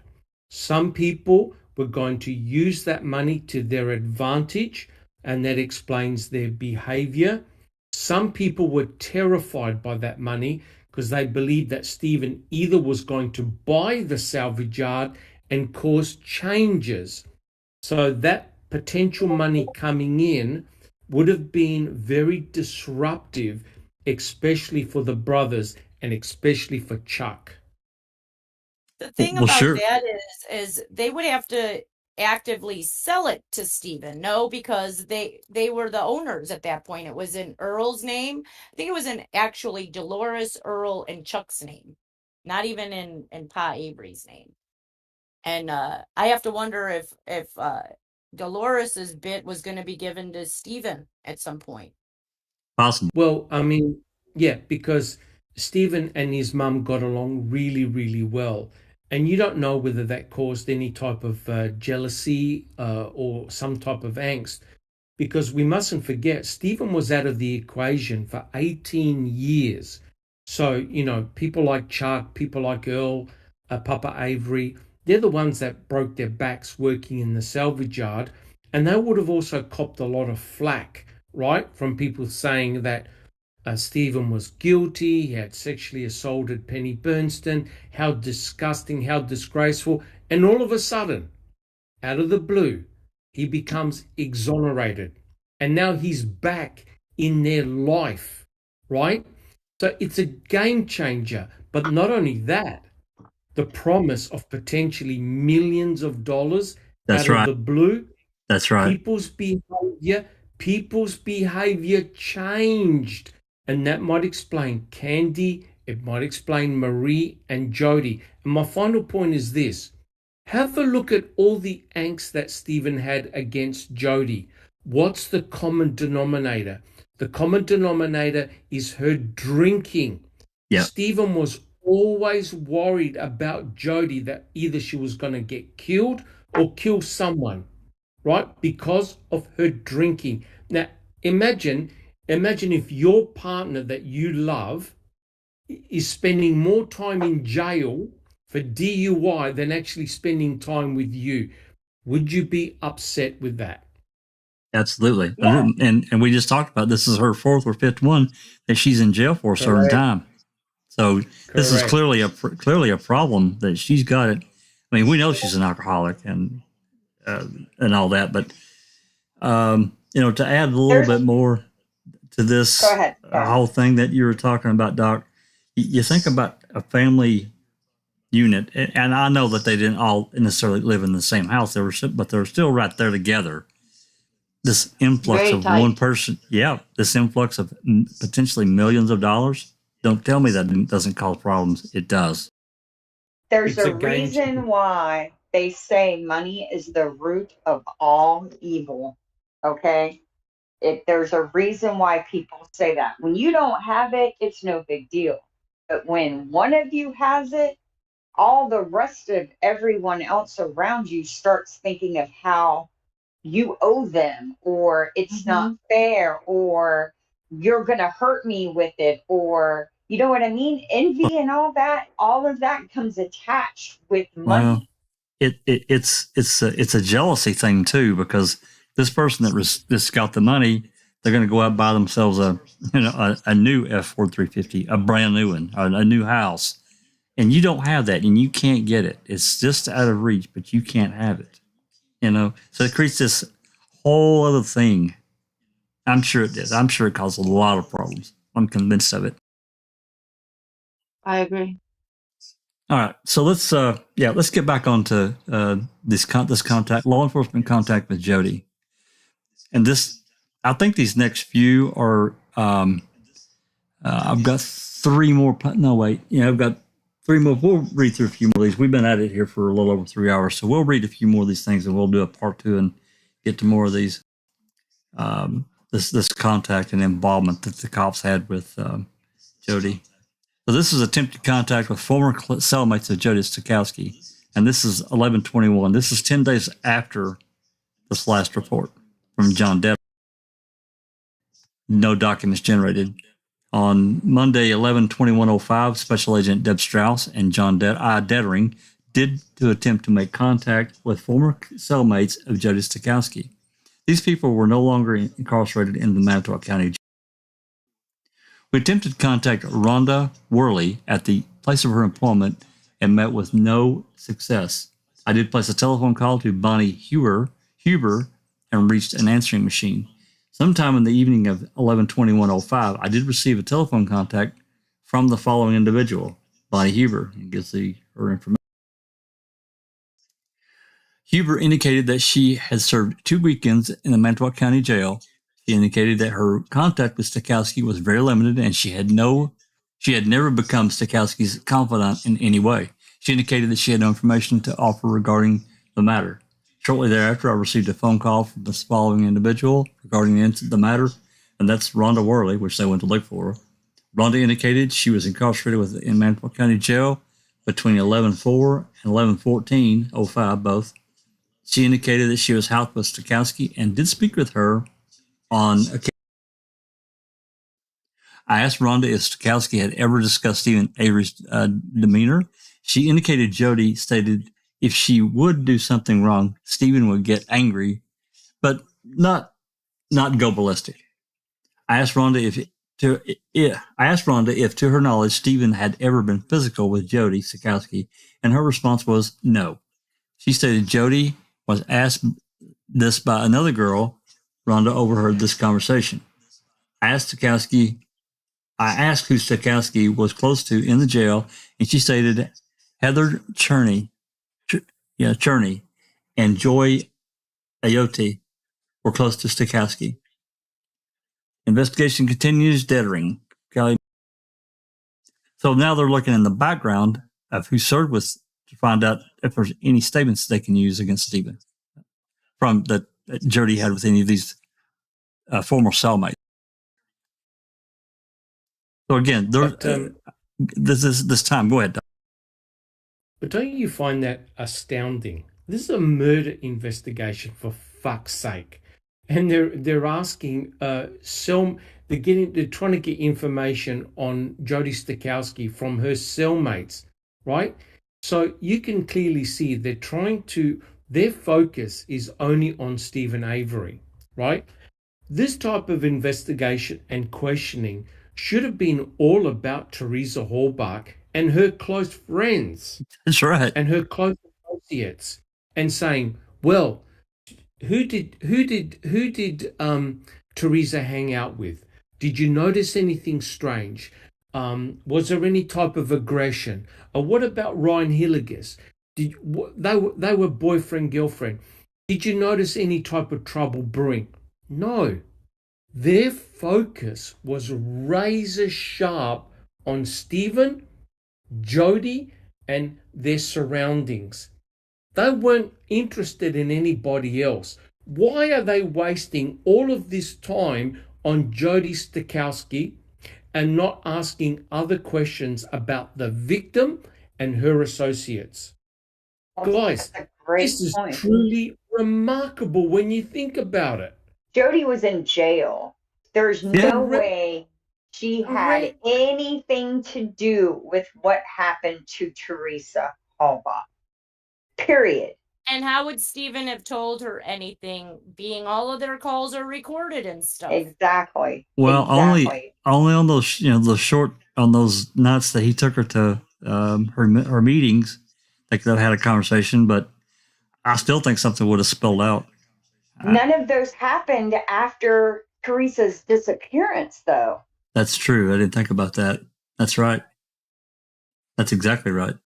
When did he see her last? The 3rd of November, he dropped something off for her there and may have seen her. I think so. I think so. I need to request like a jailhouse visit, which is recorded, right? I need to request those to see if I can get them. I got no recordings of any visits to Avery at all for November, December. Nothing. Well, what about from Avery to Jodi in that week of November? Yeah, I'm gonna request October and November for Jodi. Is if they'll let me have them. They may deny it. I don't know. That's interesting. So guys, if I could just ask, what do you think law enforcement's motivation was to put the spotlight and the heater on Jodi? What was their motivation? Well, that's what I've been trying to figure out. Go ahead, Christine. They needed to get their overtime hours so they could all be paid for looking the other way when they knew they should have been looking at other people closer to Teresa instead of Jodi at all. And her friends in jail.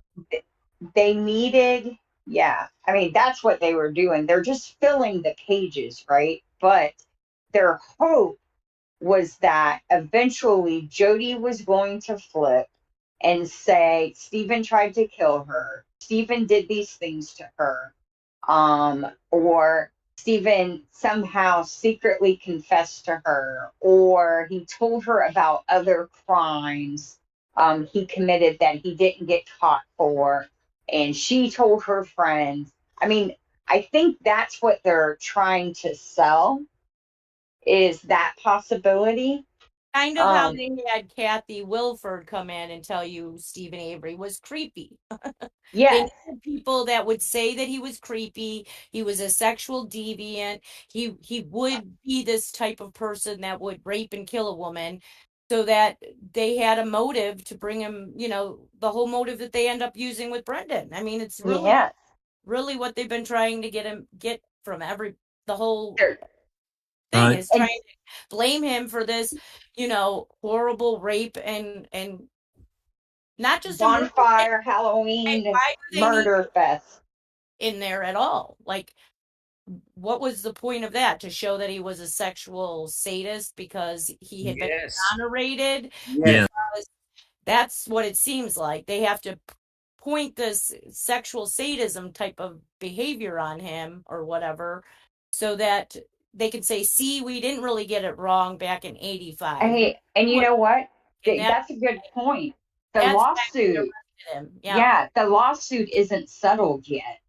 So they're also trying to tarnish his reputation as much as possible to force him into taking peanuts so that they get out from underneath the 85 case. Because remember, guys, in the background, what's floating around that no one ever finds out? That's the other Gregory Allen warrant for a sexual assault committed while buried. Stephen Avery. Yeah, but they don't know how buried it is. All it takes is one person in Minnesota telling on them, right? They can't control all the moving parts. They can't. They want to, and they're trying to. But there's a lot of moving balls in the air, right? They're juggling a lot of balls. The sooner they get the lawsuit settled, the sooner Gregory Allen's warrant isn't a concern. They're not talking about it, but you can bet your butts they all know about it. Oh, you can bet they're talking about it at the higher levels of the echelon. You know they were. Right.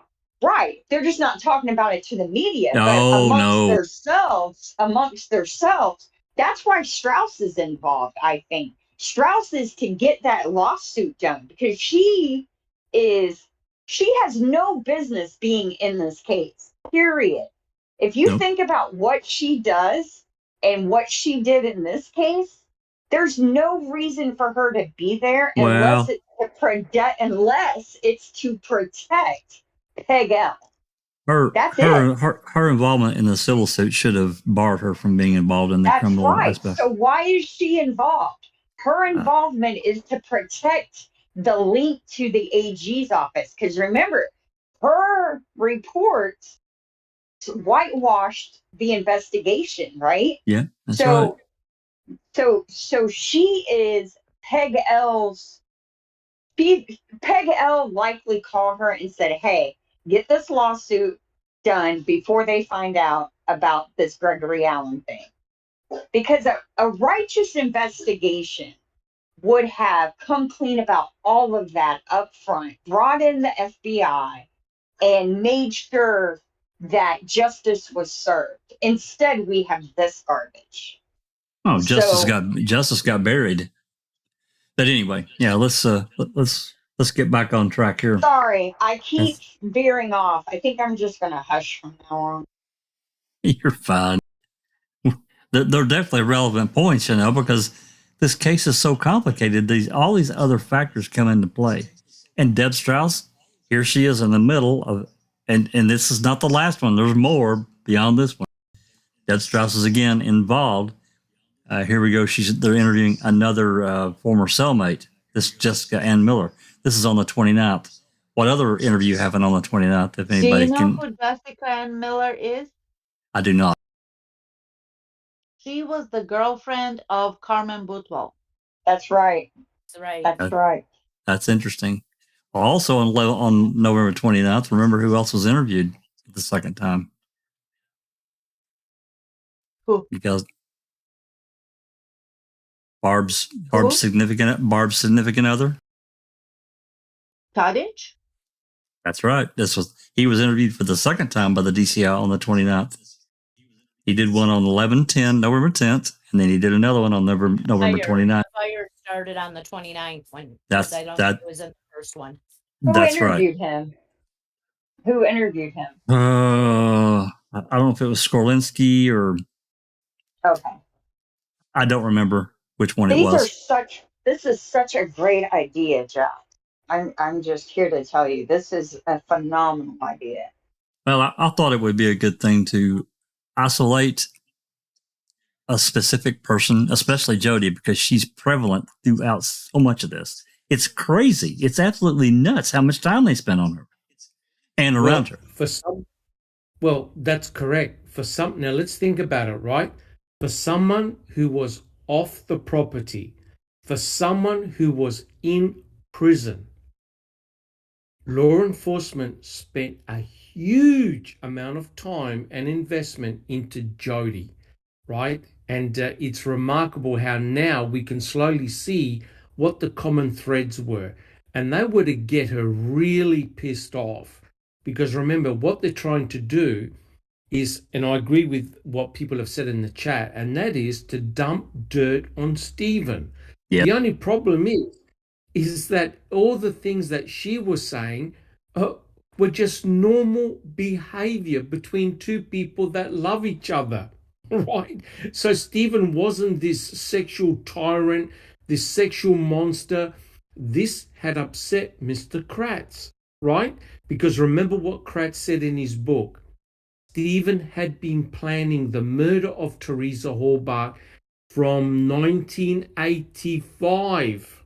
Yep. Right? That's right. Because it was payback for Penny Bernstein pointing the finger at him. And how shocking was it that Stephen went up to Penny, hugged her, and forgave her. That's right. Right? That's not exactly the type of behavior you would expect for someone harboring a grudge.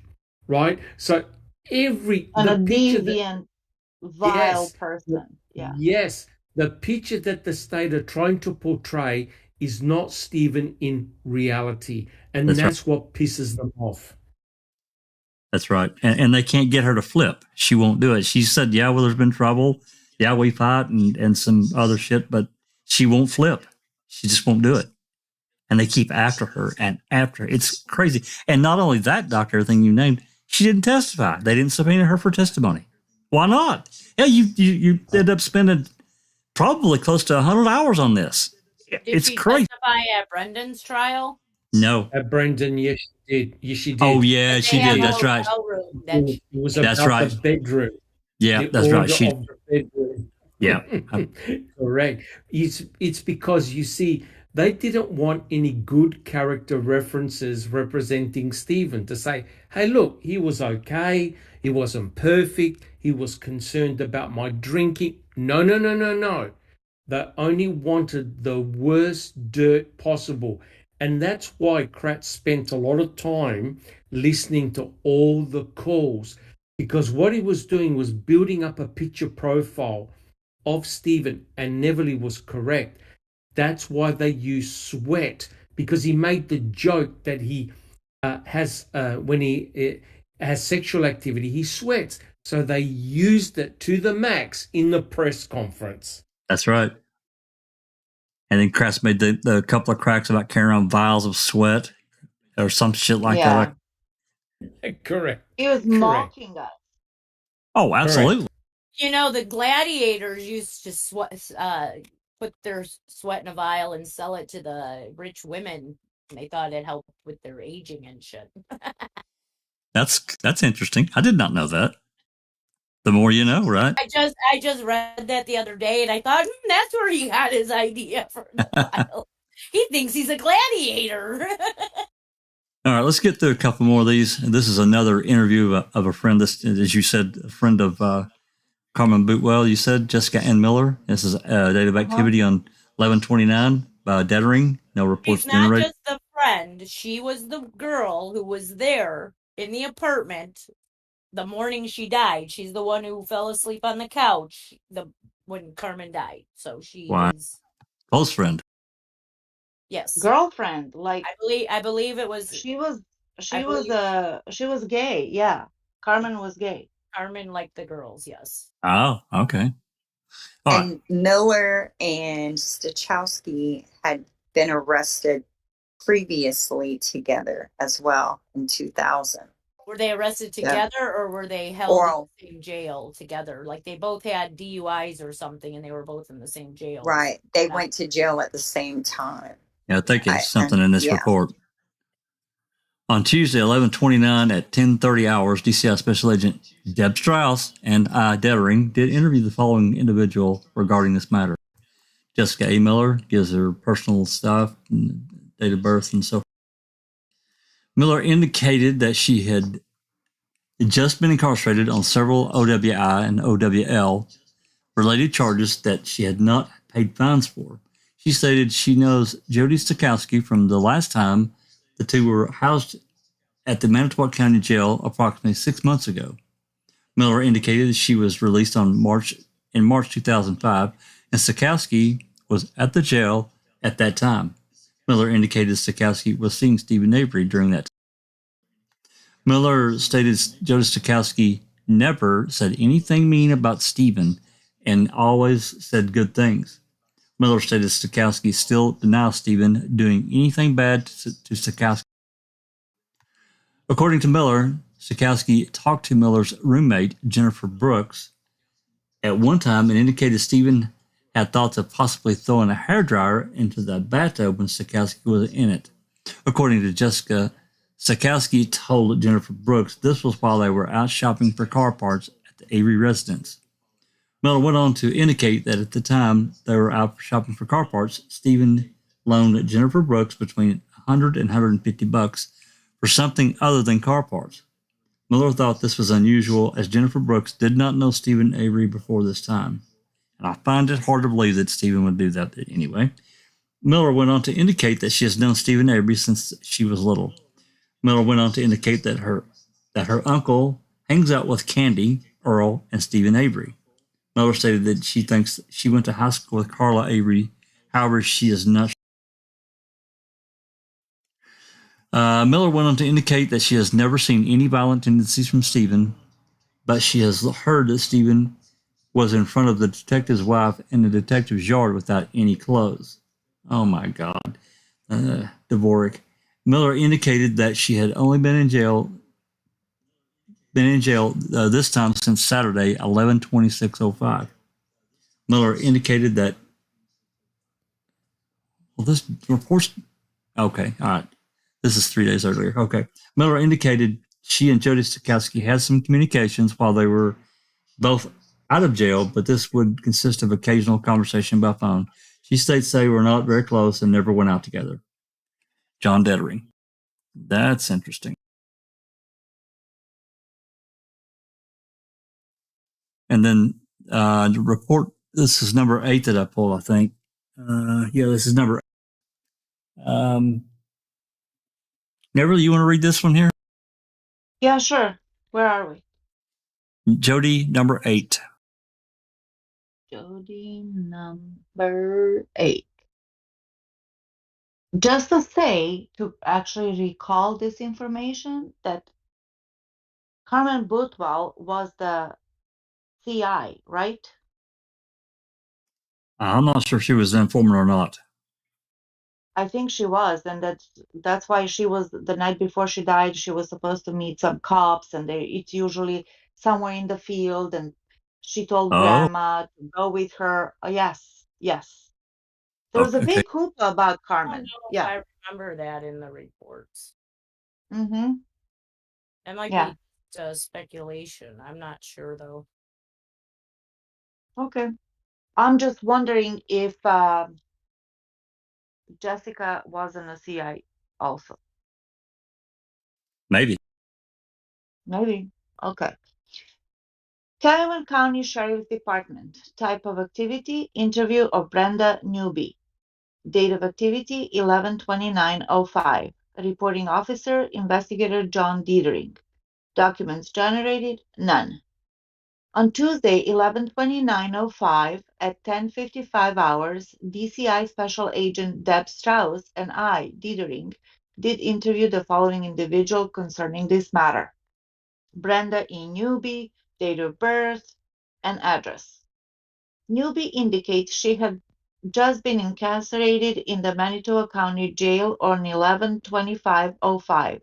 She states she is in jail for a child support commitment until May of 2006. She states Jodi Stachowski swears up and down that Stephen Avery is innocent. She states Stachowski has told her Avery has an aversion to blood and further stated Stachowski has told Newby that Stephen Avery does not want to have sex with Stachowski when Stachowski has her period. According to Newby, Stachowski has made statement, quote, if anyone had done this, it would have been Earl, end of quote. Newby further indicated Stachowski had mentioned that he, Earl, is sick like that. According to Newby, Stachowski made the statement, quote, I saw him that week. I talked with him that week. I know he didn't do it. End of quote. Newby indicated Stachowski made the statement regarding Earl Avery on 3 separate occasions, usually after she sees the news on television or reads the newspaper. Newby indicates she does not know Stachowski and is not familiar really with her last name, but she does look familiar to her. It should be noted, Newby always refers to Stachowski as Jodi. Newby indicates Stachowski is real quiet and just sits on her bunk and listens to music. Newby indicates Stachowski has never made any mention of what Stephen is like when he's angry, to her knowledge. Our interview with Brenda Newby ended at 11:06 hours. Investigation continues. Investigator John Dietering, Calumet County Sheriff's Department. So again, there you go. The big killer, the massacre, doesn't want to have sex with his girlfriend, fiancée, when she's on period. Well, I'm going to tell you, as a guy, and it's not really ever been in my life anyway, a conversation I've had with other guys that I've known.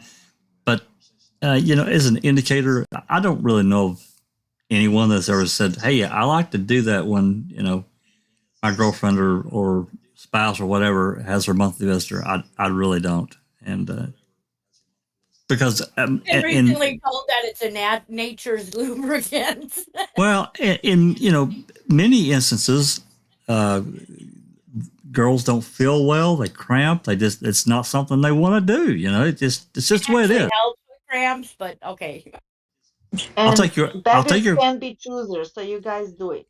Well, that's true. That's true. Both statements are true from you guys. I have to go with what you say. So anyway, I think it's a messy adventure if one wants to partake in it personally.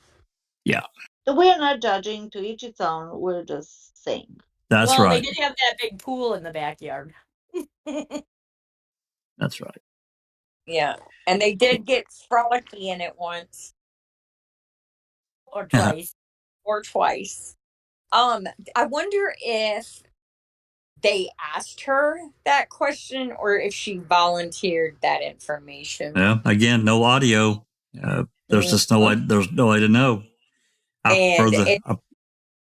Yeah, so that allows me to speculate if they asked her that question. I think she was asked that question. Yeah. You don't think about stuff like that. You know what I mean? No. So were they? So then I'm going to speculate a little more. Did they know Teresa was on her period at the time of her kidnapping? And if so, how did they know that? again, that's speculatory, and even Probably just I don't wanted to know what his aversion to blood is. We know about Brendan had an aversion to blood, and that came up a couple of times, actually. Why didn't they just pull out some blood in the courtroom with him and let him faint? And show the jury that he can't be around blood. Look at T1 in the comments. Anybody want a cigarette? Oh my God. Oh my God, that's funny. Comment of the night. Oh my God, T1, you're a nut. Oh. Hey, there's Mose. How you doing, Mose? And Bethany, Nan's Life. A few that we missed saying hello to. Hey, we really appreciate you guys coming and listening. We're about half done with it. Go ahead, Doc. I think we've had about 50% of the male people in chat just faint and leave. Yeah. That is a real potential.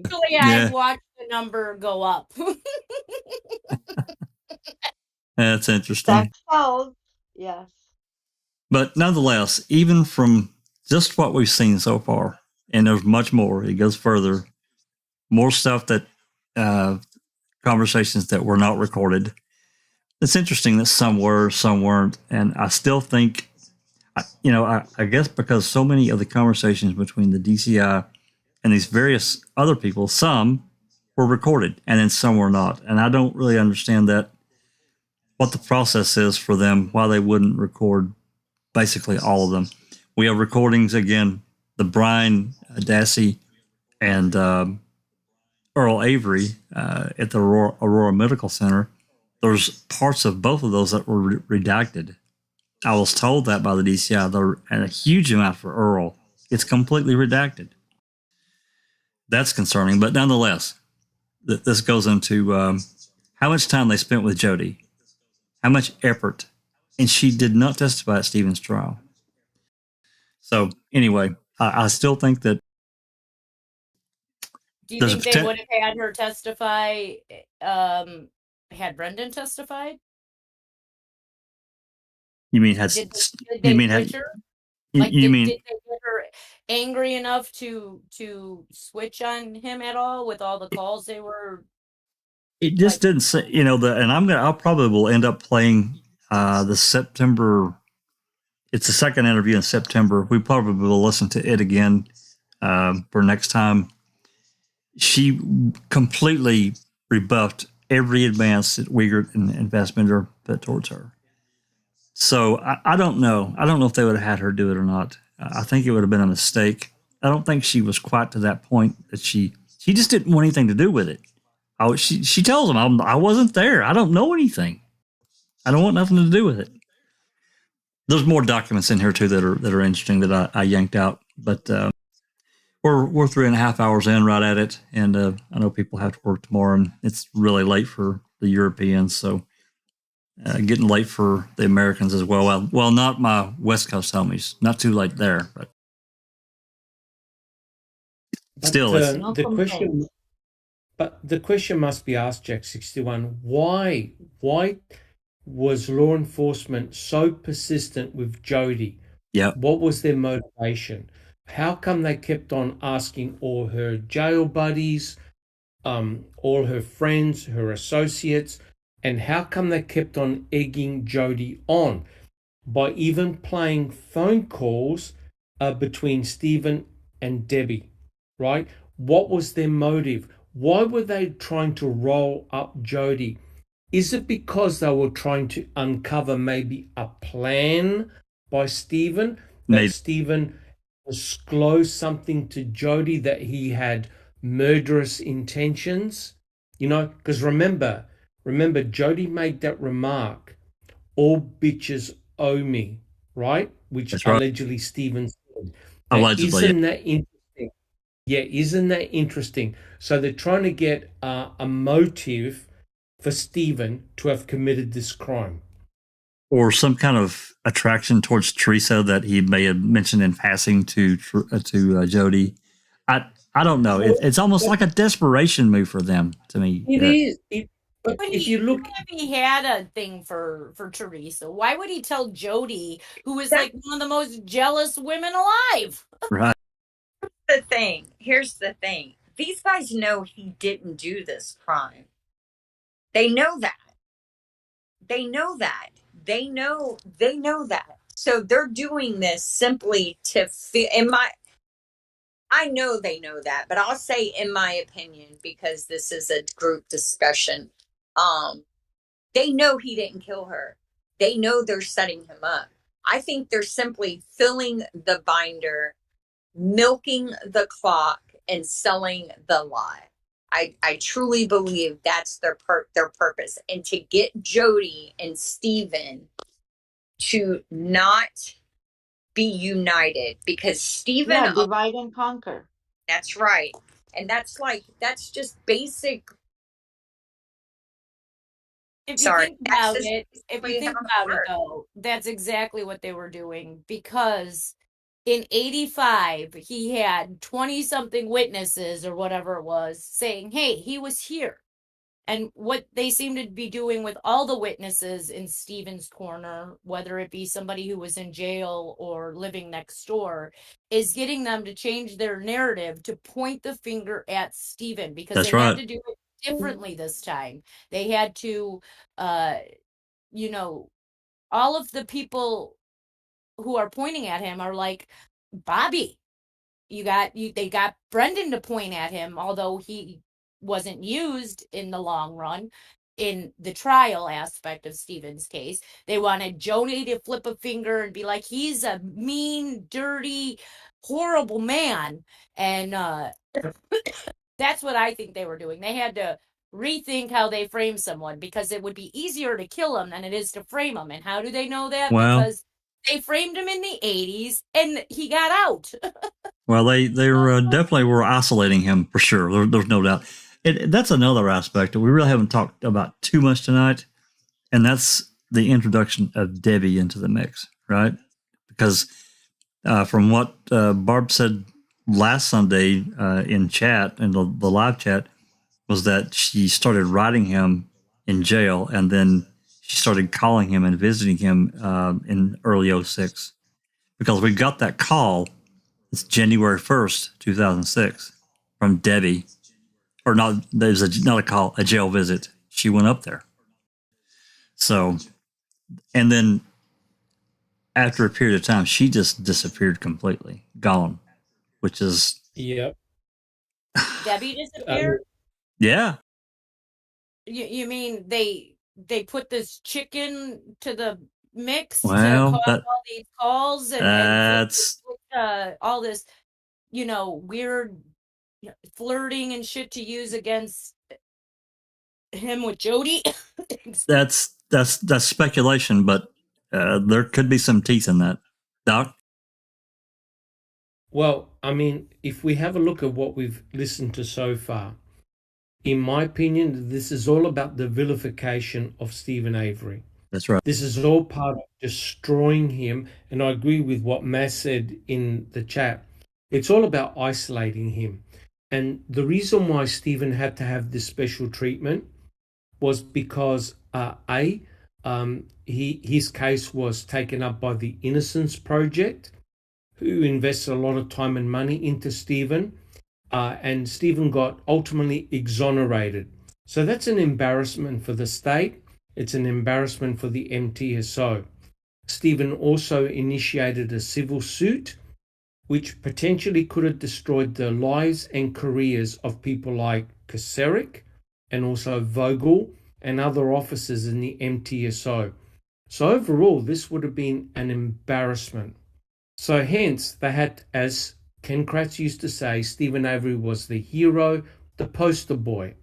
They now had to destroy him as a character, vilify him, and make sure that he had no supporters and that nobody stood for Stephen. And have a look what they did. They achieved a war within his own family. I have a question. Regarding the purpose of grilling Jodi and spending so much time. Is it possible that they were sent on a mission, get me something on Jodi type of thing. Maybe. That is definitely a possibility. Like, give me something. You know what I mean? Definite possibility. Because I don't think they were worried about money per se. Well, I mean, this was still pretty early on in the investigation. It's just crazy to me how much time they invested to get her to flip, and even those that she associated with, even at a minimal amount, to see what they knew. That's why I said at the beginning before we ever started, before they ever. Well, when she didn't flip, they no. put her in jail for just waving at him in a car. Remember? Yeah, that's right.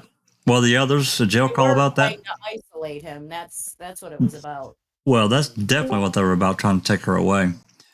Hey, before we step out of here, see Kent 3334 in the live chat, and he put a couple of photographs in my room on Discord, and I want to show one of them before we go to see if we can get any bites on this, because we honestly don't know where this is for sure, and we don't know who released the photo. So I want to show this right quick. That's going to pop in there.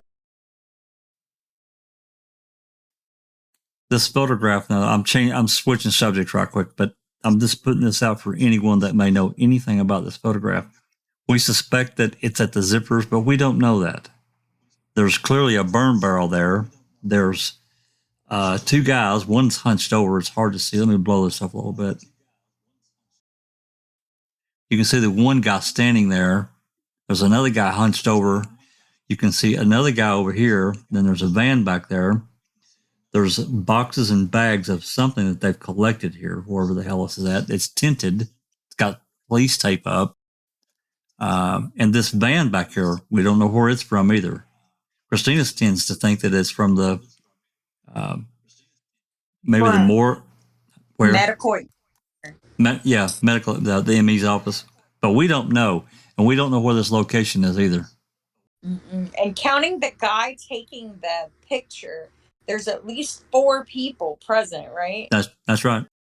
Yeah. So, and I say guy, I'm assuming it's a guy, but counting the person taking the photo, there's 4 people present.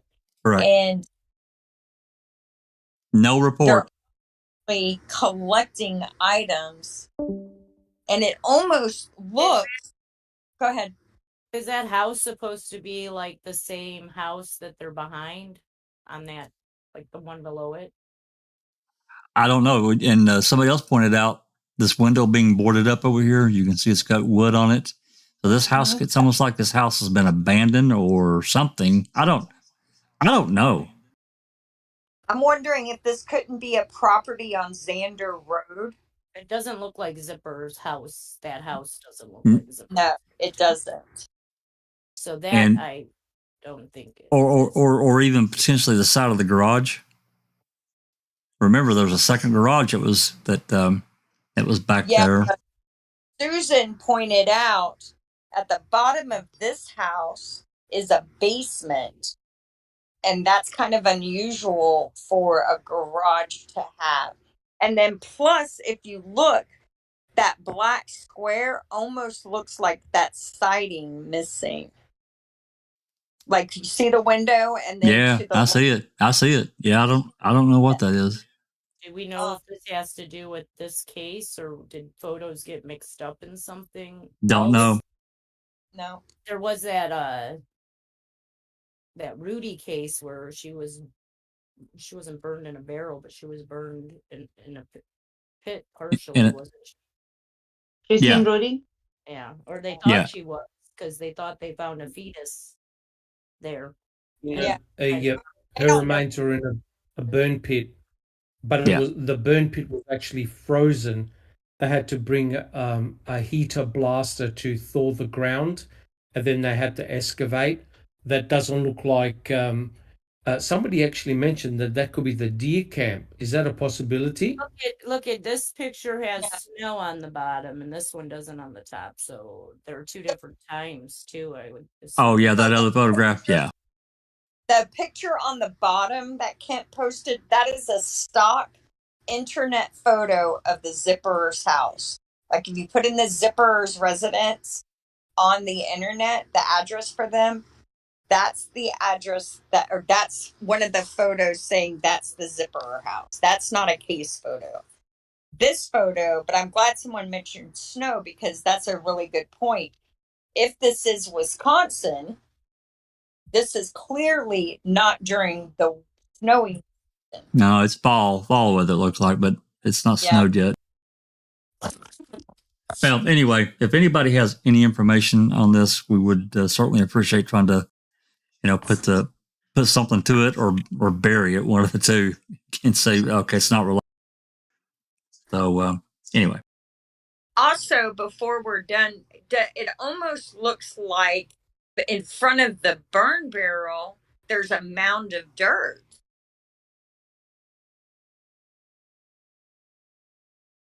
Are you sure that's Zipper's residence? It comes up to the George Zipper blog. You talk about that bottom? You talking about that bottom photo? Yeah. I'm saying that's where it said it came from. If you read the chat, he states in Jack's room that photo. He states the bottom photo is a stock photo for the Zipper residence, an internet stock photo. I think's how he worded it. Okay. What does that mean? When I looked it up, it comes only up to it only comes up to the George Zipper blog, and I don't know if that's what I'm saying. What I think it means, this is my interpretation of the comment. What I think it means is if when he puts in the Zipperer's address and does an image search or something to that effect, this is the house that is stated to be at that address in 2000. Mm-hmm. Now, or around, I don't know about 2005. This is the home stated to be at that address. Now, I can't say that's true or not, but I think Cherie last night said that the bottom photo was, but she wasn't sure about the top photo, and she's actually been there, right? I'm so confused because when you look at Zipper's house from Google Maps, the house is not that close to the road, so I'm a little confused by that. How do we know that this picture's being taken from the road, though? You can tell that they're not from the road. They're in the driveway across the street from the house. So at the church. Yeah, I think Cherie's got some photos of the Zipper house when they went this past summer. Maybe we could take a look at those at some point. After they changed the garage then, because that garage is definitely different from the one that was in the... Oh, absolutely. Like a newer picture of the Zipper's house. If it is, it's not from 2005. One of those garages is gone. We know that for sure. But anyway, yeah, we'd like, I think I speak for everyone here. We'd like to get to the bottom of that particular photo. I'll include a copy in the video description as well. So anyone that wants to look at it. Is that there seems to be like an area between, like it's got a big field. So that one I'm curious more about. Yeah. Because that one could be near the Avery salvage yard and all the little properties where their quarry is in between them. Yeah. But anyway, it doesn't appear an official crime scene photo. No. It's way too blurry. Well, no. I don't know about that, Silkman. Have you seen some of the pictures that they took in this case? Because that's true. That's true.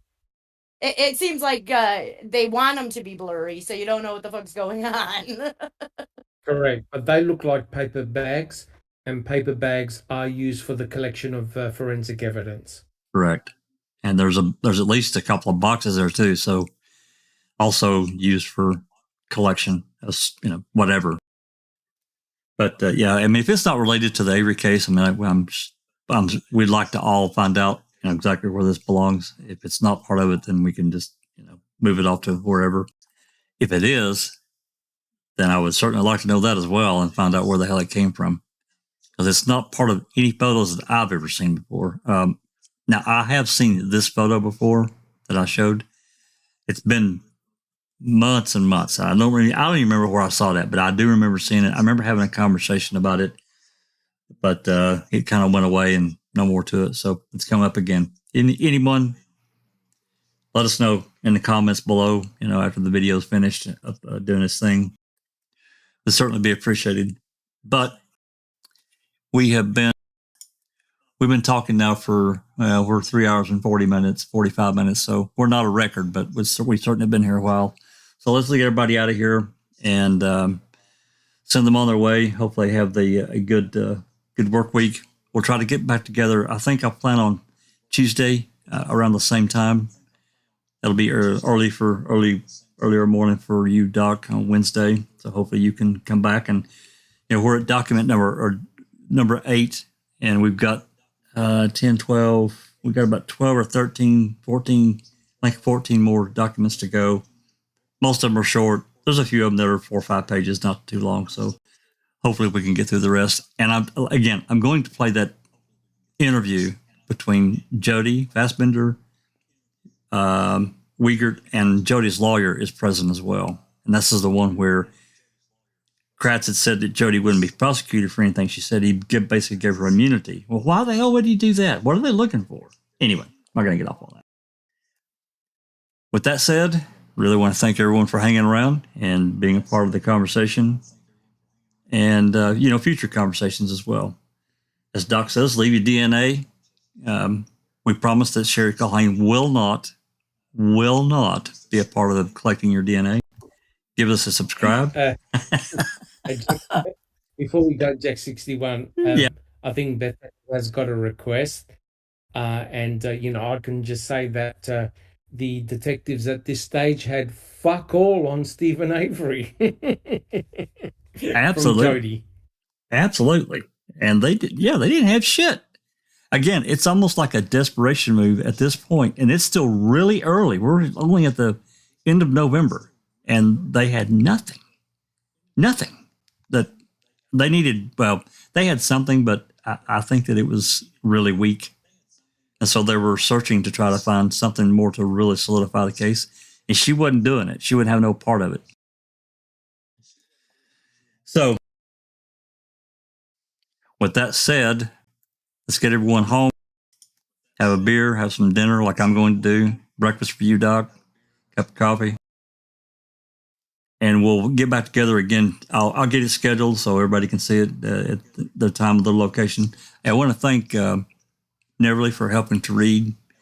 And I'll get everything in. Yep. And I'll get everything uploaded to the video description. So anyone that wants to take a look is welcome to do so. And we'll get back together on Tuesday at the same time. With that said, this has been a Foul Play production.